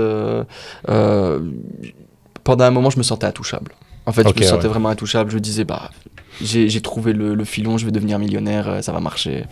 J'étais super confiant. Après, c'est normal, t'es jeune, tout se passe bien. Et puis surtout, je viens de nulle part. Tu viens de nulle part. Ma première voiture, j'ai travaillé, c'était une Peugeot. Ma deuxième voiture, c'était une BMW Z3, j'étais trop fier. Tu vois, je viens de nulle part. Je connaissais pas le monde de la nuit, les boîtes de nuit, tout ça, je connaissais pas. Le monde du luxe, les sapes, les Rolex, je connaissais pas tout ça. Et ça m'a ouvert des portes. Et puis, même la façon dont tu es respecté au regard des gens. Tu viens quelque part, tu arrives avec une belle voiture au resto, on t'ouvre la porte. Bah oui, c'est ça. Monsieur, tu vois. Et donc, tu touches. C'est plus le flamand. Ouais, c'est plus le flamand, c'est monsieur. Et tu touches un peu à ce train de vie-là. Après, tous tes potes d'enfance, ils te regardent d'un mauvais oeil. Parce qu'ils se disent, comment il a fait. Il a sûrement ça, trafic, mafia, drogue. Toujours. Ah ouais, ça c'est vrai en Belgique. En Belgique, c'est comme ça. En Belgique, t'es jeune, t'as une belle voiture. En plus, t'as des voitures cramées, on va pas se mentir. Ouais, cramées aussi. Donc, plaque polonaise, plaque française. C'est malheureusement, c'est ça. C'est aussi l'entourage. Après, t'as dû changer ton entourage. T'as eu des belles claques aussi parce que t'as des potes d'enfance, machin. Voilà. On m'a mis des couteaux dans le dos. J'ai des potes, ils m'ont mis des carottes pour des histoires d'argent. Et puis, tous mes potes qui ont travaillé avec moi, ils ont changé. Moi, j'ai jamais changé. Je suis toujours resté le même. Je rentre le soir, je rentre chez moi, je mange mon repas avec ma maman. Ouais, je suis heureux, tu vois. C'est très simple en fait. Je suis très simple. Je suis extrêmement simple. Et puis le fait que après j'ai eu des hauts et des bas, des très grands hauts et des très grands bas, ça m'a rappelé l'humilité aussi. Aujourd'hui, je suis super humble, je suis simple. Quand quelqu'un a besoin d'aide, me demande des conseils, je vais toujours prendre le temps de lui répondre. Donc c'est vraiment Après, c'est des t'as jamais valeurs. changé, hein. Ouais, j'ai toujours été. T'as toujours Ouais, été comme ça. Moi, je t'ai vu au tout début. Maintenant, je te vois maintenant, même Toujours été- à ta gloire, à ma gloire, non. ta pour belle gloire. Ouais, je sais maintenant actuellement, par exemple, au stade actuel, connaissant le milieu, étant dans le milieu de la location depuis 3-4 ans, je sais que je suis peut-être à 10% de mes capacités. Ah ouais, ça c'est clair. Là, ça. actuellement, je suis à 10% de mes capacités. Et donc, j'ai vraiment j'ai appris de mes erreurs du passé. Les plaques polonaises, j'en fais plus. Ça, c'est une anecdote très, très drôle aussi. Il faut savoir un truc, c'est que les policiers à Bruxelles étaient formés spécialement à cause de nous, loueurs de voitures, à cause de moi, parce que j'étais le premier à ramener des plaques polonaises avec Adrenaline Car à l'époque, Bartosz, que s'il nous regarde, que je vais saluer, parce que c'est quelqu'un qui faisait la même chose que moi avec les plaques polonaises à Bruxelles. À cause de Bartosz et de moi, et on était les premiers à ramener les plaques polonaises, les flics étaient formés à Bruxelles, la police avait des formations pour comment faire pour nous saisir les voitures. Et alors, il faut savoir qu'ils respectaient même pas certaines lois pour nous saisir les voitures. Ils faisaient exprès, ils disaient ils contrôlaient un client, ils disaient ouais, c'est pas légal, tu peux pas rouler avec une plaque polonaise en Belgique. Le client dit j'ai un contrat de location. Ouais, mais c'est pas légal de louer des voitures polonaises en Belgique. Ouais, sauf que moi, j'ai une société de location française. Ah, ouais, Donc, ma société, c'est une société de location européenne. Et personne ne prouvera que personne ne pourrait jamais prouver si j'ai 10% de mes activités en Belgique ou 99% de mes activités en Belgique. Et donc, moi, j'avais une société de location de voitures européenne. Et donc, j'avais le droit de le faire. Mais ils saisissaient quand même la voiture. Et quand tu contactais l'inspecteur, il saisissait la voiture. Il faisait exprès de te faire galérer 3, 4, 5 semaines pour que tu payes tes fourrières. Par exemple, j'avais un Porsche 911 en fourrière à Bruxelles, pour rien. Pareil, tu as les documents originaux à bord, tu as l'assurance, tout, un contrat de location, le client est couvert par un permis de conduire. Enfin, tout était bon. Mais l'inspecteur qui a suivi cette fameuse formation soulevait toutes les voitures polonaises à Bruxelles. Et on m'a soulevé un Porsche 911, 2 mois en fourrière si je me souviens bien, parce que juste parce que l'inspecteur était jamais disponible. Je prenais rendez-vous, j'ai monté jusqu'à Bruxelles pour aller au rendez-vous, il n'était pas là, il respectait pas. Et il faisait ça exprès. Au final, la voiture, je l'ai récupérée en un claquement de doigts. Il y avait même pas d'infraction commise au niveau de la circulation routière, rien. Et c'était tout à fait légal. Et ça faisait péter les plombs aux policiers. Et puis, il y a eu la période aussi où j'avais 25 voitures qui tournaient sur Liège. Les inspecteurs, ils contrôlaient tout le temps les mêmes voitures. Et alors, à la fin, mes clients me disaient, mais c'est bizarre. Parce que ils m'arrêtent, ils me contrôlent, ils demandent c'est qui t'a loué la voiture, c'est Simon. Et les clients, ouais. Bah c'est bon, tu peux partir. Parce que les flics savaient que les voitures étaient en ordre, de papier, d'assurance et tout ça. Sauf que eux, ils ont commencé à faire des listings. Ils ont commencé à faire légende. Ouais. Dédicace à l'inspecteur. J'ai l'impression que cet inspecteur-là, il rentrait chez lui dormir, il pensait à moi. Il était au lit avec sa femme, il pensait à moi. Il m'a pourri ma vie. Il essayait il me faisait des dossiers tout le temps. J'ai eu des enquêtes pour blanchiment d'argent, j'ai eu des enquêtes stupéfiantes parce que, excusez-moi, il y a des voitures qui sont louées, il y a mon nom sur les contrats de location. Et sur peut-être 30 clients qui ont été contrôlés, il y en a 3 c'est des dealers. Mais moi, je vais pas demander l'extrait de casier judiciaire quand un client vient me louer. Tu vois. Donc, et alors, du coup, il y a des enquêtes comme si j'étais dans des réseaux de blanchiment d'argent, des réseaux de stupéfiants, des choses comme ça. Comme quoi, je donne mes voitures pour faire des transactions. Ah ouais, cette voiture-ci a été signalée dans un délit de fuite il y a 18 mois. Je suis sûr, tu fais des stupéfiants. Mais c'était ça, j'ai été convoqué. Et c'était de l'harcèlement sans cesse, des véhicules saisis. C'est pour ça que j'ai arrêté la plaque polonaise. Ouais. J'ai arrêté la plaque polonaise parce que c'était plus... Et c'est ça qui a fait que tu t'as un petit peu stoppé? J'ai un petit peu stoppé. J'ai eu, entre autres, un gros sinistre qui n'était pas couvert par les assurances aussi. Ça, il faut en parler. Il y a toujours le risque. Hein. Malgré, tu peux avoir les meilleures assurances du monde. Si ton client il fait un accident sous alcool, sous stupéfiant, les assurances n'ont pas sur quoi te payer. Donc j'ai perdu. Fin 2023, j'ai eu quelques coups durs. Un associé qui me l'a mise à l'envers. Il a vu que c'était pas... La période était... on venait de passer l'été, on avait très bien travaillé en été. Il voyait que c'était un peu plus compliqué, mais il m'a mis une carotte, il a pris un peu de sous. Putain, comment tu... Un pote à moi aussi qui travaillait pour moi. Et je sais pas comment... Tout le monde s'est décidé... En 1, 2 mois, 3 mois, tout s'est effondré. Mais comment tu... Oh putain. Ouais, je te jure, tout s'est effondré. Ah ouais, du jour au lendemain. Je comprends le Donc très très haut et le très bas. T'es à ton prime. En été, je suis en 911, classe S, tout. Puis on me les saisit non-stop, donc je dis à mes fournisseurs, écoutez, les voitures, je vais vous les remettre peu à peu, tac. Des fournisseurs aussi avec qui je travaillais qui venaient nous voler des voitures pendant la nuit, on en parle souvent, mais c'est la réalité. Donc tu payes 5 000 € le loyer, 5 000 € la caution, et pendant la nuit, tu te réveilles un matin ou quoi, le véhicule est volé. En fait, il vient avec le double des clés, il le reprend, il repart en Pologne. Et puis il dit, moi j'ai rien fait. Mais tu sais très bien que c'est le fournisseur qui est venu avec le double de la clé, tu vois. Ouais. Et donc, il y avait plein de situations comme ça. Et puis les fournisseurs, ils voyaient que j'étais un peu dans les cordes. Ils m'ont aussi mis un coup de couteau dans le dos. Enfin, j'ai dû perdre... À 23 ans, j'ai dû perdre 150 000 € en 2 mois. Putain, et comment tu vis quand c'est tes propres potes, associés qui te la mettent? C'est chaud, je me suis retrouvé tout seul. Presque Tu parles de résilience, mais c'est hardcore quand t'es jeune comme ça. Ouais, mais c'était compliqué. Ça, c'était vraiment une période de ma vie assez compliquée. En plus, c'est récent. Ouais, 2023, début 2024. Je me suis retrouvé du jour au lendemain tout seul. Et j'ai peut-être un ami sur qui je pouvais vraiment compter, 2 amis. C'est pour ça qu'il y a les potes et tout ça. Mais des amis, t'en as pas beaucoup. Et si t'as déjà 2, 3 vrais amis, t'es un homme heureux, je pense. Ouais. Et j'étais un peu... je me suis vraiment isolé de tout le monde. Et même je me suis isolé de ma famille parce que j'avais la honte. J'étais l'entrepreneur, tu vois, j'étais l'entrepreneur, il y a tout. Je réussissais tout. Et puis du jour au lendemain, il y a tout qui s'effondre et tu sais pas continuer tout simplement. L'assurance rembourse pas ta voiture, elle te demande de payer, tu fermes la société pour pas payer, tu vois. Et donc il y a plein de... Tout s'est effondré. Et les investisseurs, il y a plus personne qui voulait travailler avec moi parce que les gens savaient que j'étais dans les cordes. Donc je me suis dit, faut recommencer à zéro. T'as tout qui se tourne contre toi, quoi. Tout qui se retourne contre moi et moi je me suis isolé de tout le monde. Ma famille m'a pas vu pendant 3 mois parce que je me suis dit, il faut que je reconstruise quelque chose. T'es déjà dans l'optique d'essayer de reconstruire quelque chose. J'ai eu quand même un peu le lavage de cerveau de mes parents qui m'ont dit regarde tout ce que t'as vécu, on a essayé de 2 fois, on t'a carjacké 2 fois, on a essayé de te kidnapper, on t'a braqué. J'ai vu des armes plusieurs fois dans ma vie, j'ai 26 ans, tu vois, j'ai eu 2-3 fois des armes braquées sur moi. Genre, t'es à Bruxelles, t'es au feu rouge, tac, on arrive, tu vois. Mais non. Je te jure, à Woluwe même. À Woluwe, c'est pas... Moi, je vais pas dans les quartiers, c'est des trucs de fou. On m'a fait un guet-apens, un client, il veut me louer une voiture un vendredi soir, il sait très bien que j'ai encaissé sur moi, et de temps en temps, j'ai de l'espèce. On essaie de me faire des guet-apens, tu vois. C'est des choses que tu vis, que... après ça, soit tu te dis j'arrête le business pour toujours, parce que je suis pas fait pour ça, mais moi, j'ai toujours eu cette résilience. Je me suis toujours dit non, je vais pas abandonner mes rêves pour... Et donc la location de voiture, j'ai même dû promettre à mes parents que j'allais plus jamais remettre un pied dedans. J'ai promis à mes parents, je vais arrêter la location, je vous le promets. Ils me disent ouais regarde, t'as 24 ans, t'as des dettes, t'as des problèmes avec tout le monde, ouais. Je leur ai dit, ça va pas être facile, en plus, ouais, mentalité polonaise, je connais. C'est compliqué, ouais.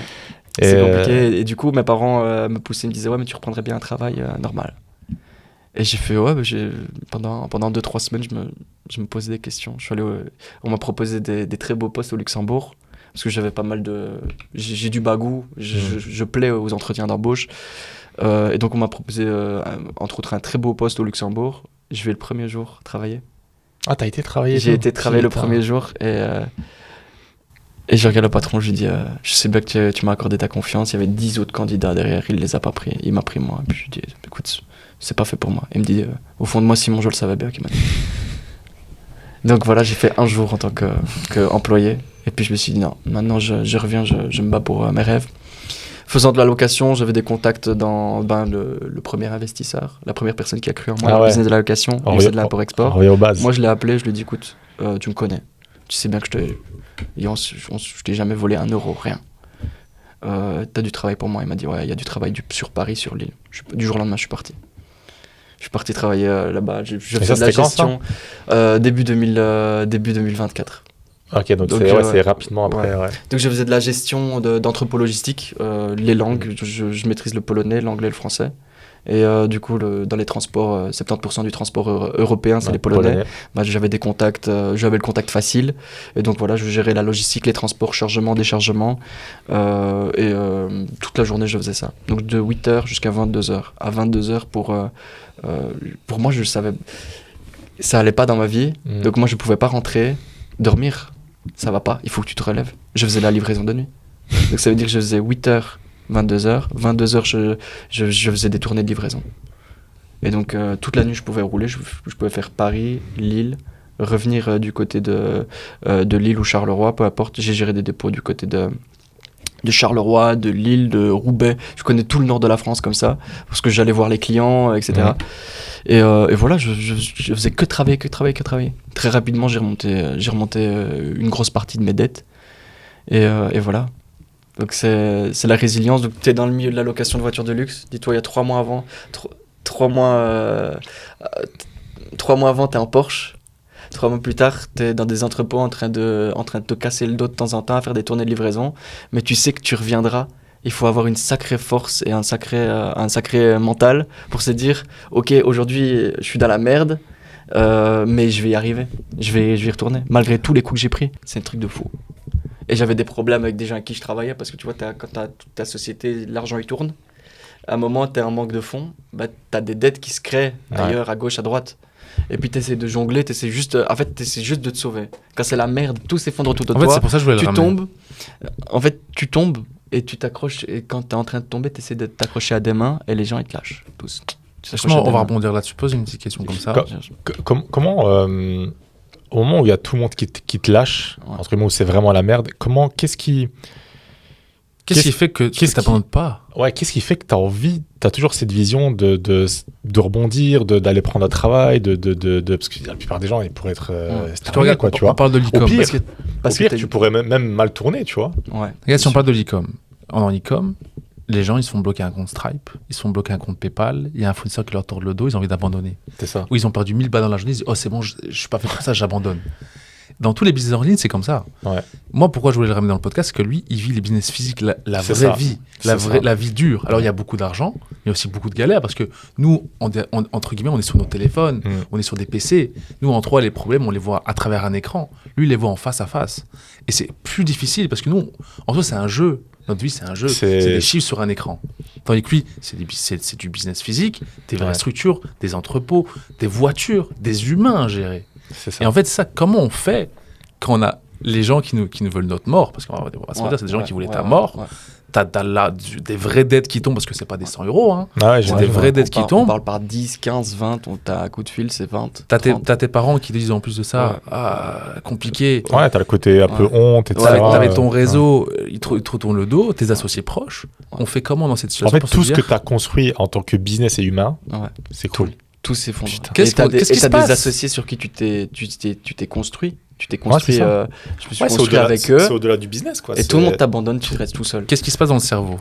Il se passe que tu remets tout en doute, mais tu te dis aussi, et c'est là que tu te rends compte qu'en fait, au final, le matériel, c'est juste un outil. Parce que j'arrivais quand même, je me suis dit, ok, la vie continue, je vais me relever. Et je me suis dit, j'ai pas fait tout ça pour rien. J'ai pas souffert autant pour rien. Et j'ai une personne que j'apprécie beaucoup qui est un grand entrepreneur. Il m'a dit si tu arrives à te relever après ça, c'est sûr que tu vas atteindre le succès, parce que tu auras cette force. Et aujourd'hui, je suis beaucoup plus prudent dans mes affaires, beaucoup plus prudent dans mes interactions. Aujourd'hui, j'ai un seul associé, il a 40 ans, et c'est un homme de principe. Je suis très heureux de l'avoir, et je sais qu'avec cet associé-là, j'ai recommencé avec lui, mais avec cet associé-là, j'irai très loin. Et maintenant, je suis sûr à 100%. Et donc, je redémarre tout doucement, progressivement. Il faut savoir, quand tout s'est effondré, j'avais 30 000 abonnés sur Insta, je me suis coupé des réseaux. J'ai coupé mon compte. Les gens, ils disaient... C'était peu de temps après la vidéo qui avait buzzé de 37 millions de vues dans la Porsche 911 en Allemagne. Les commentaires sous la vidéo, il est mort. Les gens disaient, il est mort, j'ai vu, il y a des mecs qui disaient, j'ai vu la vidéo, il est décédé 30 minutes plus tard, tu vois. Genre des trucs de fou, il y a un peu la légende, comme tu vas dire, mais vraiment, j'ai fait le mort, parce que j'avais plus rien, je devais me couper de tout ça. Je devais me couper des réseaux, je devais me couper de la loc, je me suis coupé j'ai pris un an du recul vis-à-vis de tout ça. Et maintenant, je reviens avec des bases très solides, avec des contacts qui retravaillent avec moi, etc. Et je sais que je construis beaucoup plus calmement, mais c'est des bases plus solides. Et donc voilà, t'apprends sur tes échecs. Parce que tu as le retour de réaliser ton rêve. C'est quoi en fait ton rêve ultime? Mon rêve ultime, franchement, c'est la paix. Je te jure, c'est la paix. Moi, je veux juste la paix, avoir une belle situation, pouvoir prendre soin de ma famille, avoir suffisamment les moyens pour pouvoir partir en vacances quand je veux.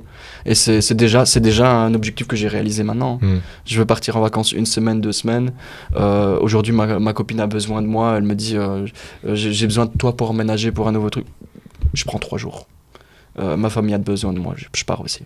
Et c'est juste avoir cette liberté de pouvoir aider faire du bien autour de toi. Et je vis ma passion, donc je travaille tous les jours dans le milieu automobile, donc je les roule les belles voitures, donc c'est même pas des frais. Moi, c'est pas des c'est des actifs les voitures pour moi. Donc je vis dans ma passion, j'ai plus besoin de rien. Moi, j'ai pas besoin de grands restaurants, j'ai pas besoin des penthouse, j'ai pas besoin de tout ça. J'ai été en boîte de nuit quand j'étais plus jeune, j'ai pas besoin d'aller en boîte flambée, frimée. Je veux juste la paix. Il a dit des penthouse, frérot, c'est tellement qu'ils s'en bat les couilles. Non, mais après, c'est bien sûr que je vais me battre je vais me battre pour avoir une belle maison, pour que ma famille soit en sécurité. Mais sinon, j'ai pas... Et bon, vu que tu as l'air assez compétiteur et t'aimes bien les challenges, c'est quoi tes prochains challenges? Parce que tu vois, là, tu parles, vous savez que tu as 55 ans. Non, et là, tu même pas encore 30 ans, quoi. Ici, cette année, le nouveau challenge, on vient d'ouvrir un garage avec mon associé, donc du côté de Durbuy, de ma région natale. Donc je suis revenu dans ma région natale. Après m'être perdu, j'ai eu des bureaux à Bruxelles, j'ai eu des bureaux en France, un peu partout. J'ai passé beaucoup de temps en Pologne aussi. Je suis revenu chez moi, dans mon petit cocon, dans ma zone de confort, et on a ouvert un garage. Et là, pour le moment, on est en train d'investir, de développer, construire le bureau. On fait beaucoup nous-mêmes. Et l'objectif, mon rêve, c'est de faire un centre automobile. Enfin, mon rêve, c'est ce qu'on est en train de réaliser, et je sais que ça va être réalisé très prochainement. Un centre automobile location, vente de voitures, mécanique et peut-être carrosserie. Je veux vraiment tout regrouper. On a un garage de 600 mètres carrés, donc on a quand même la place. Et ça, c'est un projet sur lequel on bosse depuis 6-7 mois. Et de temps en temps, c'est fatigant aussi. Ouais. C'est le bordel dans le garage parce que tu as des voitures qui sont pas finies. Tu es en train de faire tes travaux, donc tu as des voitures, tu as tes planches, tu as tes isolants, tu as du va-et-vient. Mais il faut avoir la vision. Ça, c'est important aussi, il faut avoir la vision. Et moi, je suis tellement serein. Aujourd'hui, je suis tellement serein, alors que c'est chaotique par moment. T'as des charges, parce que les business physiques, c'est ce qu'on t'en parlait, Loris. C'est les charges, elles sont tellement conséquentes. Rien que le loyer du garage en 7 mois, avec les apports, les garanties que tu dois, la création de société en Belgique, les assurances de tes activités, assurance personnelle. On a mis 60, 70, 80 000. T'as mis 80 000 en 6 mois, et ton activité ne te rapporte pas encore. Et il faut avoir le mindset, il faut y croire. Mais une fois que ce garage-là sera lancé, qu'on va finir, là je suis en train de faire les enseignes. Une fois qu'on aura fini tous les aménagements, les gens ils vont dire ah ouais, bah putain, c'est le bon plan quand même d'avoir un garage. Ah ouais, putain. Ah, eux ils doivent. Et puis tu prends 50 € de main-d'œuvre pour. Je te donne un exemple. Parce que pour des plaquettes, ils sont chers les garagistes. Mais attends, on a mis 100 000 derrière pour que ça marche, tu vois. Et c'est ça un peu la différence des business physiques et des business en ligne. Moi, j'ai jamais été très ordinateur. Donc, je suis plutôt dans le concret, dans le physique. Mais la différence entre les business physiques et les business en ligne, c'est que tu as beaucoup à perdre. L'année passée, fin d'année, j'ai essayé de lancer un magasin. Ça n'a pas fonctionné, j'ai perdu 10 000. J'avais trouvé les locaux, etc. Je devais m'associer avec quelqu'un, on devait faire le truc. La personne, elle a parlé, elle a zigzag dès le début. Je me suis dit, tant mieux que ça se passe maintenant. Je perds 10 000, c'est pas grave. J'ai rendu le bien. Et comme Dika... T'as le temps de voir venir. T'as le temps de tester les choses. Tu vois, c'est ça la différence. Et c'est pour ça qu'il y a très peu de gens qui vont dans le physique. Bah oui. Mais en soi, dans le physique, c'est que là-bas, ça t'apprend la vraie vie. C'est pour ça que moi, les gens qui me disent je suis dans le physique, j'ai envie de me lancer dans l'e-com ou dans le online, je dis ils vont tout fracasser. Et on voit bien, regarde, t'as un gars là qui a pété récemment, il était dans le physique, il a pété dans l'online. Parce qu'ils ont les structures, ils investissent déjà beaucoup d'argent de base, ils gèrent des gros fonds, ils gèrent des équipes, de l'humain. Genre en vrai, en e-com, tu gères pas beaucoup d'humains au début, du moins. Et c'est ça la différence. Et c'est pour ça que genre faut vraiment avoir un mindset solide. Et c'est pour ça, parce que genre pour l'instant, en podcast, on voit quoi? Que des gars qui sont dans l'online. On voit très peu de gens dans le physique. On dirait que genre en mode c'est la honte d'être dans le physique. Alors dans le physique, t'as aussi beaucoup d'argent. Mais aussi, c'est beaucoup plus dur de gérer ça. Ouais. Moi, j'ai un immense respect pour Simon, le connaissant depuis longtemps, avec tous les galères qu'il a eu. Il a jamais lâché. Hein. Ouais, moi, je l'ai vu genre 6 mois après, il était tout déconnecté, je crois. Ouais. Je l'ai vu pendant 1 heure. Je fais, wow, le garçon, il est encore là, quoi. Il se baladait. C'est fou parce que. Il serrait des pinces à tout le monde parce qu'on était un petit événement en networking, tu vois, un petit événement privé. Il était là, il serrait des pinces à tout le monde, il parlait avec tout le monde. Alors qu'il avait vécu ce qu'il avait vécu. Moi, j'ai eu un gros échec récemment. J'étais dans mon lit, hein, frérot. J'étais en mode, oh, putain, c'est la guerre. C'est la guerre, comment s'en sortir, tu vois. Et lui, il était là, il était debout. Il se baladait partout. Bonjour, voilà, il y a moyen de faire du business, on est là. Tu vois, la résilience, le mental de fou. À son âge, t'as des gens à 40 ans, ils ont une galère, ils arrêtent tout. Et surtout, la plupart des gens, il y a toujours quelqu'un, tu vois. Genre, et toi, dans ton histoire, J'ai pas de sécu, moi. J'ai pas de T'as, sécu. t'as rien en fait. En fait, Alors oui, j'ai- t'as des parents, mais Ouais, mais c'est pas la même chose. Mes parents, ils peuvent pas m'apporter peuvent la pas. sécu que, C'est tu ça. vois. Et Mes parents, puis, ils savent pas m'allonger c'est ça. 20 000. Ouais. Tu vois, c'est plutôt. Moi, j'ai toujours. C'est assez drôle parce que dans mes fréquentations, dans mes amis de jeunesse, il y avait beaucoup de jeunes issus de familles aisées.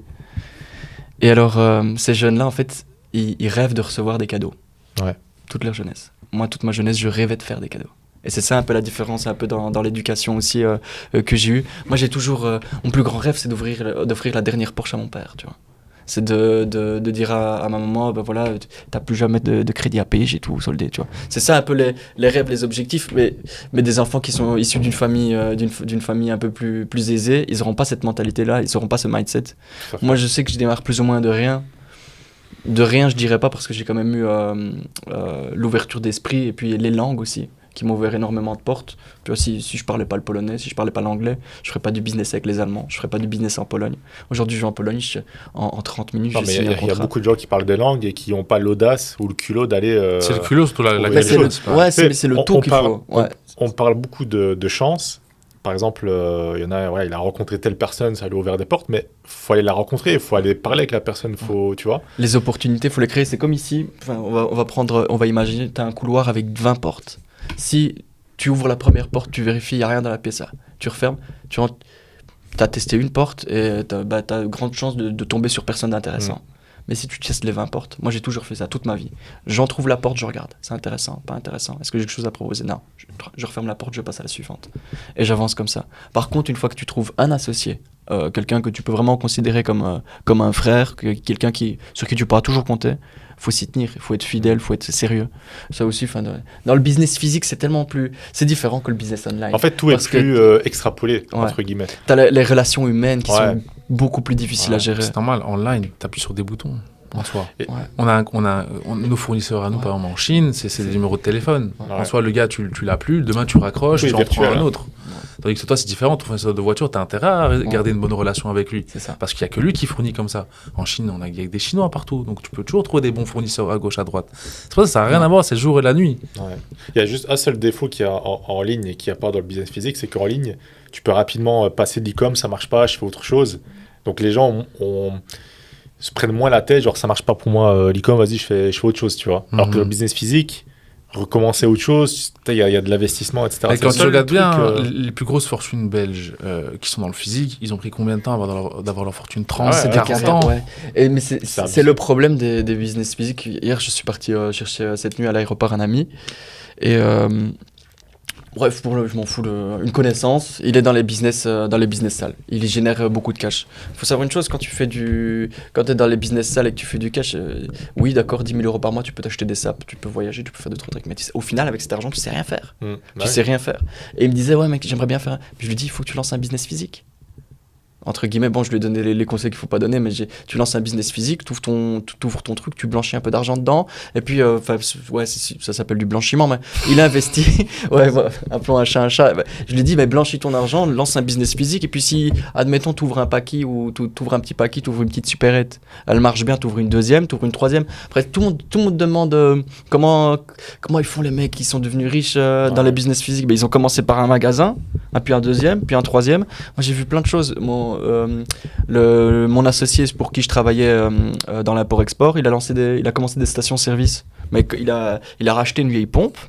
Il faut faire quoi? Quand tu rachètes une vieille pompe, faut peindre, il faut faire venir les techniciens, faut nettoyer les cuves, faut trouver du personnel, faut signer les contrats avec la loterie nationale, c'est tellement de paperasse. Déjà, t'as 2-3 mois de paperasse, des trucs où t'es dans les travaux, t'as pas gagné 1 euro. Ouvrir une pompe à essence en tant qu'indépendant, il faut 100 000 minimum.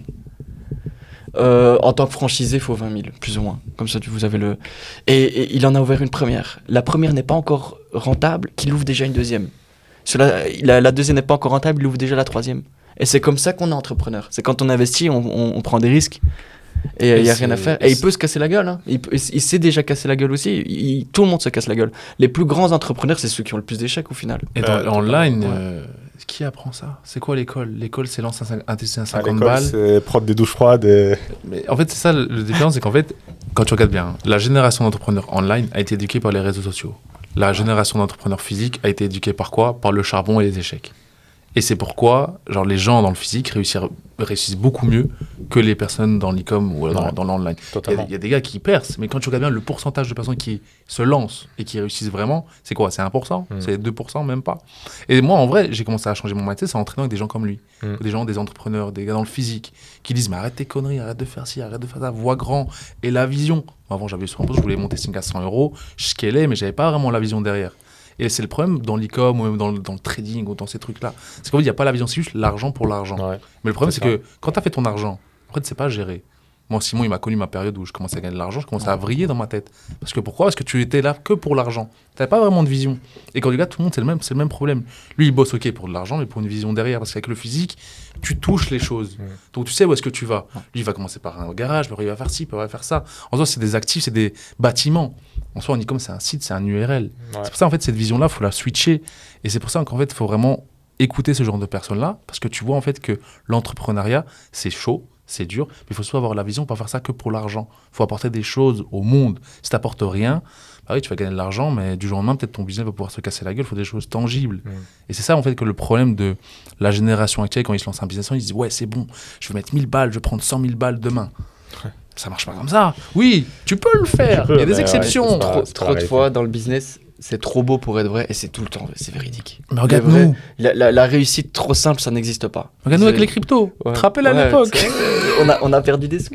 Mais on avait quel âge? Il était là, il me disait frérot, je lui ai mis 1000 balles dans le Solana. J'ai fait levier x100, j'ai pris 3000. Ah ben merde, j'ai tout perdu. Ouais, c'était tout le temps, on était sur le truc crypto. Moi ça m'a vacciné en tout cas.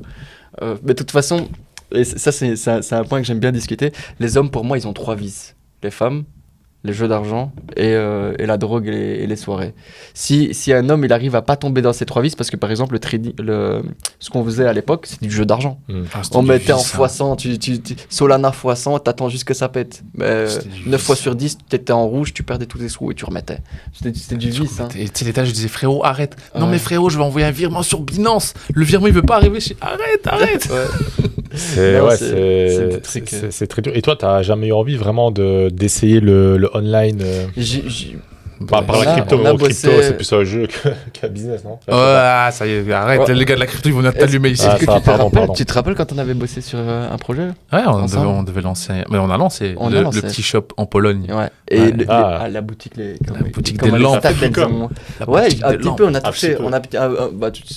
Moi, mon esprit dort jamais. Donc ça veut dire là où je peux créer, je crée. C'est-à-dire s'il y a du business à faire, j'ai pas de pote pour aller boire des bières. Je fais pas ça. Le soir, je vais appeler un pote comme Loris. Ouais, qu'est-ce qu'il y a à faire? Fait un bise. Il m'a dit j'aimerais bien essayer le marché polonais. On va l'essayer ensemble. Alors j'ai aucune base. Je suis là, il me parle chinois. Je suis sur mon ordi. J'ouvre mon ordi une fois par semaine. Tu vois, je suis sur mon ordi. Je fais comment? Je clique où? Mais il m'explique, je traduis. On lance la boutique. On avait des stats de fou. Mais on avait rencontré un problème. On n'avait pas le problème de paiement. Oui, il y a moyen de paiement parce que il y a un moyen de paiement qui est le paiement BLIK. Le moyen de paiement BLIK en Pologne, il est utilisé par 90%. C'est typiquement 100% polonais. Par 90% de la population, donc là-bas ils utilisent pas PayPal, ils utilisent BLIK. Et nous, étant donné qu'on n'avait pas une société polonaise, on n'avait pas à... à cette époque-là, on n'avait pas les contacts aussi. Maintenant, je sais qu'il faut prendre juste un Stripe ou leur truc et tac, c'est fait. Aujourd'hui, moi, je suis très souvent à Varsovie. Aujourd'hui, la vérité, c'est que cette boutique, on la lance en une journée, même pas. C'est facile, le marché polonais, c'est la guerre. Let's go, on fait ou pas? Il paraît que le marché polonais, surtout que le marché polonais, ils ont beaucoup plus l'habitude d'acheter en ligne avant ici, avec à l'époque Allegro et moi je suis en boutique, j'ai le marché polonais, ils achètent ils achètent fort, mais de toute façon on a toujours dit qu'un jour on allait se relancer un petit e-com, mon jeune Knapek. Par exemple si je fais ce genre de projet, c'est pour le plaisir. Tu vois, c'est pour le plaisir, c'est un truc, ça marche pas, c'est pour le divertissement. C'est là que tu fais à 100 KD et bon allez, let's go. Non mais Simon, on a toujours fait ça en vrai, à la base on devait lancer une petite agence, on devait faire ci, on devait faire ça, on a essayé de toucher à tout. En fait c'est qu'il y en a beaucoup qui disent en mode oui tu te disperses, c'est faux. Tu testes. Et c'est la curiosité. En fait, un entrepreneur, une des plus grandes qualités d'un entrepreneur, c'est la curiosité. C'est la base de tout. C'est les rencontres, comme on disait, s'intéresser à plein de choses. Parce qu'un entrepreneur, au final, ça doit être le boss qui doit gérer tous les facteurs. Un entrepreneur, il gère tous les facteurs. Par exemple, pour revenir dans le secteur de la location, il faut que tu t'y connaisses. Tu aies des connaissances automobiles. Il faut avoir des contacts. Il faut connaître les lois.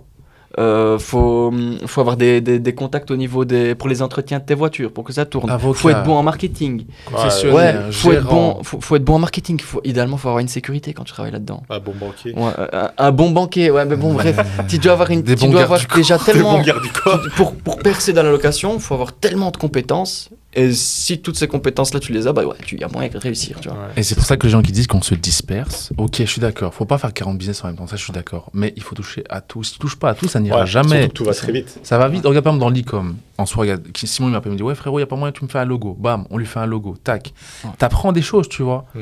Et c'est comme ça que t'avances en vrai, tu vois.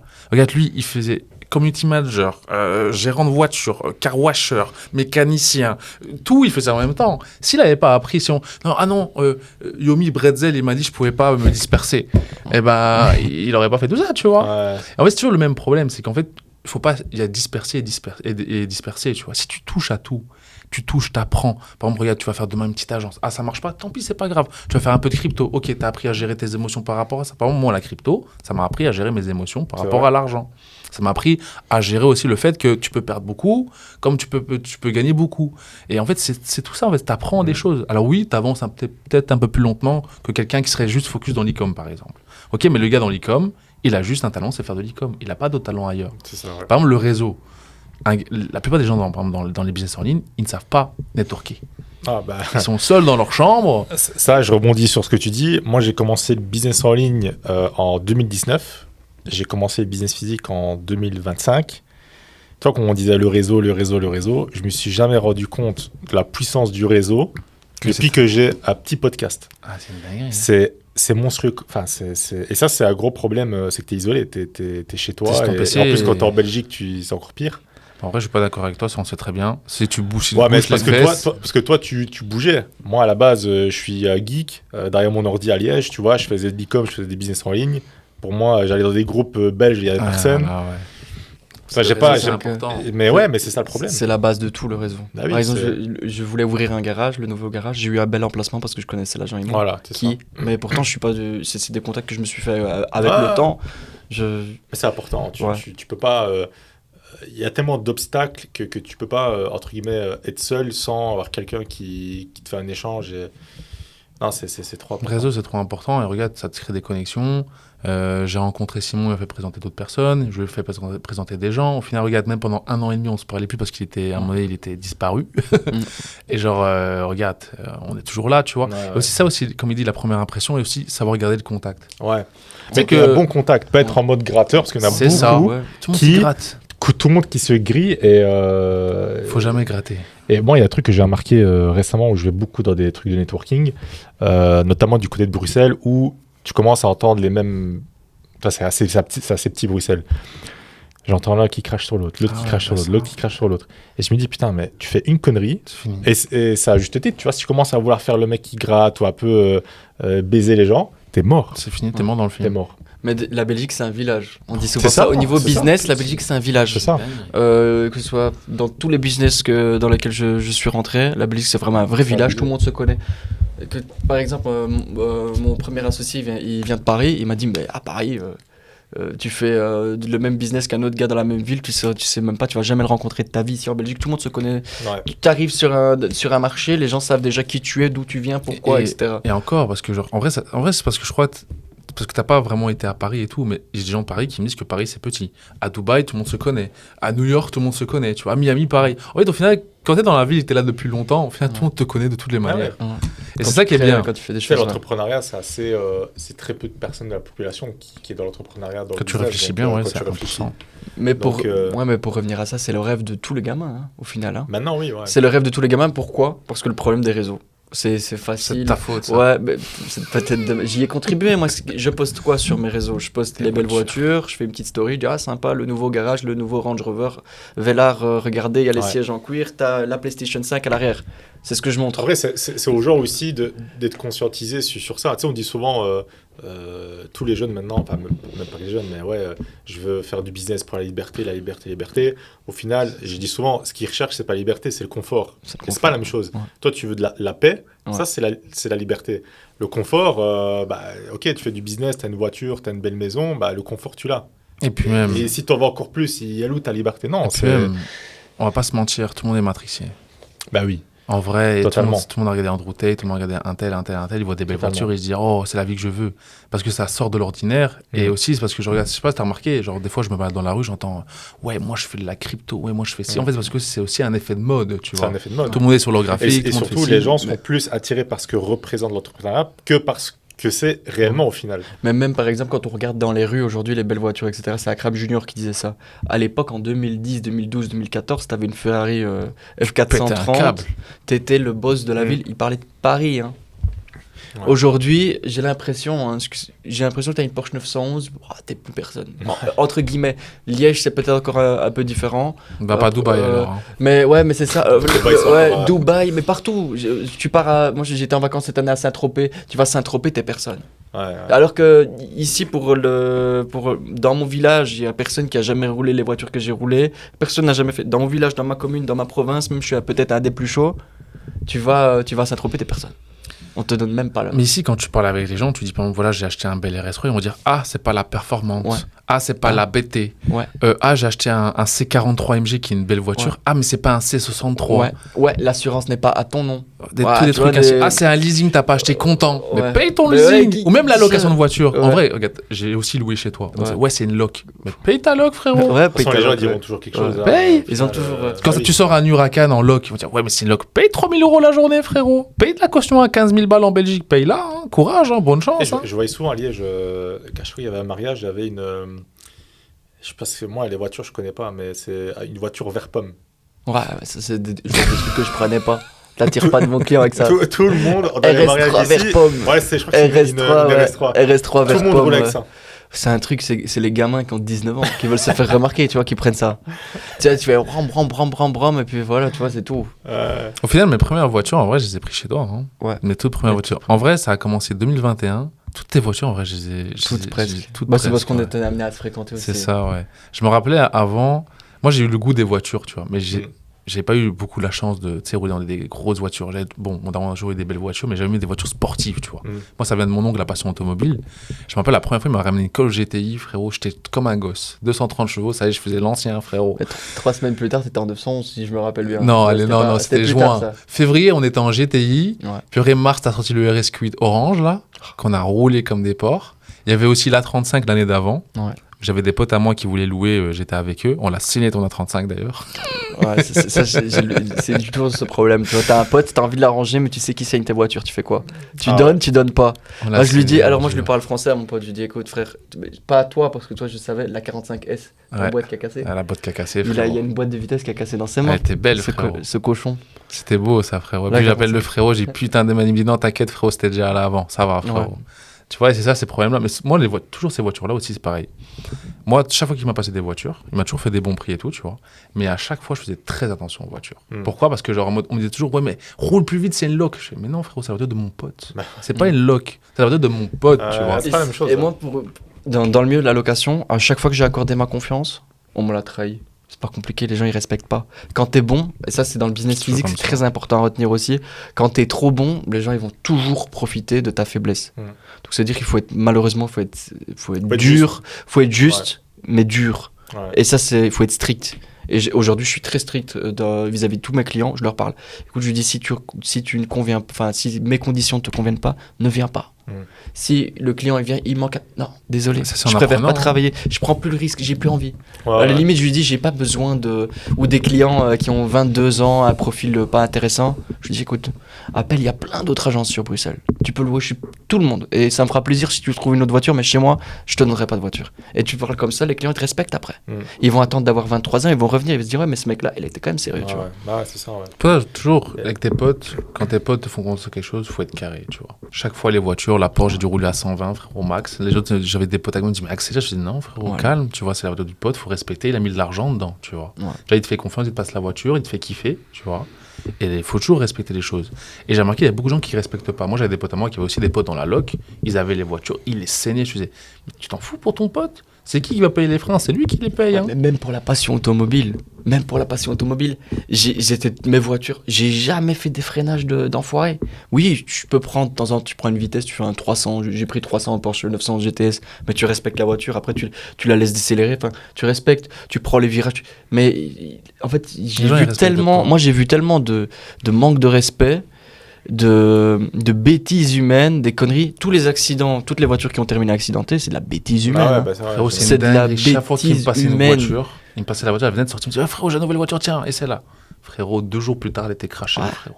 Tu loues à des garçons, ils ont 24-25 ans. Moi, j'ai 25 ans, je suis très sérieux. Je me dis, c'est bon. Le type, je sais pas, ils prennent un mur. Et quand je lui Les gens, demande, ouais frérot, elle est où la voiture? Ah, il y a un gars, il a enlevé l'ESP, il s'est mangé un mur, il faisait froid, il y avait du verre glacé là sur la route. Mais pourquoi il a fait ça? Ah non, je sais pas, il était sous ballon. Ouais, il était sous ballon. Je l'appelle, le client, il me répond pas, il nie.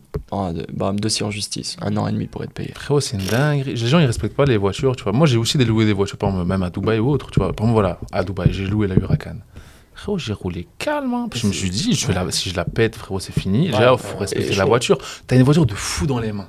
Visualise, kiffe ta vie, tu vois. Fais comme si c'était ta voiture, respecte-la, tu vois. Les gens, ils sont là, ils font des burns comme si c'était des pilotes, alors que, frérot, t'as même pas été sur un circuit. C'est pour ça qu'il En fait, c'est ça aussi, toujours, c'est la bêtise humaine. Les gens, ils ont une voiture dans les mains, où ils pensent que c'est un jouet. Ils l'ont payé 200 balles, pour eux, c'est un Smarties. Mais ils pensent même que la vie, c'est un jeu. Hein. Il y a eu des morts. Moi, Dieu merci, j'ai jamais eu de mort dans mes accidents. Ah ouais. Pourtant, j'ai fait tourner une centaine de voitures en Belgique. En 4 ans, j'ai jamais eu de mort. Récemment, il y a comme eu un blessé un peu plus grave. Mais j'ai jamais eu de mort. Mais il y a des histoires, même ici à Liège, hein, malheureusement. 4 jeunes qui sont décédés dans un accident avec une BM, ils ont pris un arbre, la voiture. Les voitures, ouais. Plus c'est puissant, plus c'est dangereux. Faut le dire. C'est comme une arme. Hein, c'est une arme. Faut pas se mentir. Mais de toute façon, comme dans tout, il y a des cons partout. Hein. Ouais, mais c'est plus particulièrement dans le milieu des voitures, parce que dans le milieu de la route, tu maîtrises tout, quoi. Et là, on est à 1h40 de podcast. Ouais. On va essayer de clôturer. On va laisser peut-être pour le deuxième. Hein. Bah écoute, Simon, ce podcast, il était incroyable. Tu as partagé énormément d'anecdotes, énormément de value également pour les gens, parce que tu as un parcours incroyable. En tout cas, c'est top, frérot. Damien, j'espère que tu as kiffé. Moi, à la base, j'ai créé ce podcast justement pour rencontrer et pouvoir avoir des personnes qui puissent inspirer d'autres personnes. Et comme il a dit, incroyable, beaucoup de valeurs, beaucoup d'aspirations, beaucoup d'anecdotes. Je pense vraiment que ça va inspirer beaucoup de jeunes. Et je pense que les gens qui te connaissent dans le milieu de la loc, ils vont découvrir un peu la personne, l'humain qui est derrière. Et je pense que ça va être vraiment intéressant. Moi, je pense, les gars, on va devoir faire une partie 2, hein, parce que genre, il y a beaucoup de choses à partager. La partie 2, je viens d'y penser. On vient de recevoir dans l'agence un tout nouveau Range Rover SV, avec les sièges à l'arrière, etc., comme vraie limousine. Ok. Ça vous intéresserait peut-être faire un tournage? Let's go. C'est possible logistiquement parlant? Sûrement, on trouvera une solution. On va regarder, on va essayer de... moi, c'est ma proposition. Merci beaucoup en tout cas pour l'invitation. Et peut-être une prochaine fois, on pourrait essayer dans le véhicule, quoi. C'est parti. Super. Vas-y, monte dans la Gova. On y va.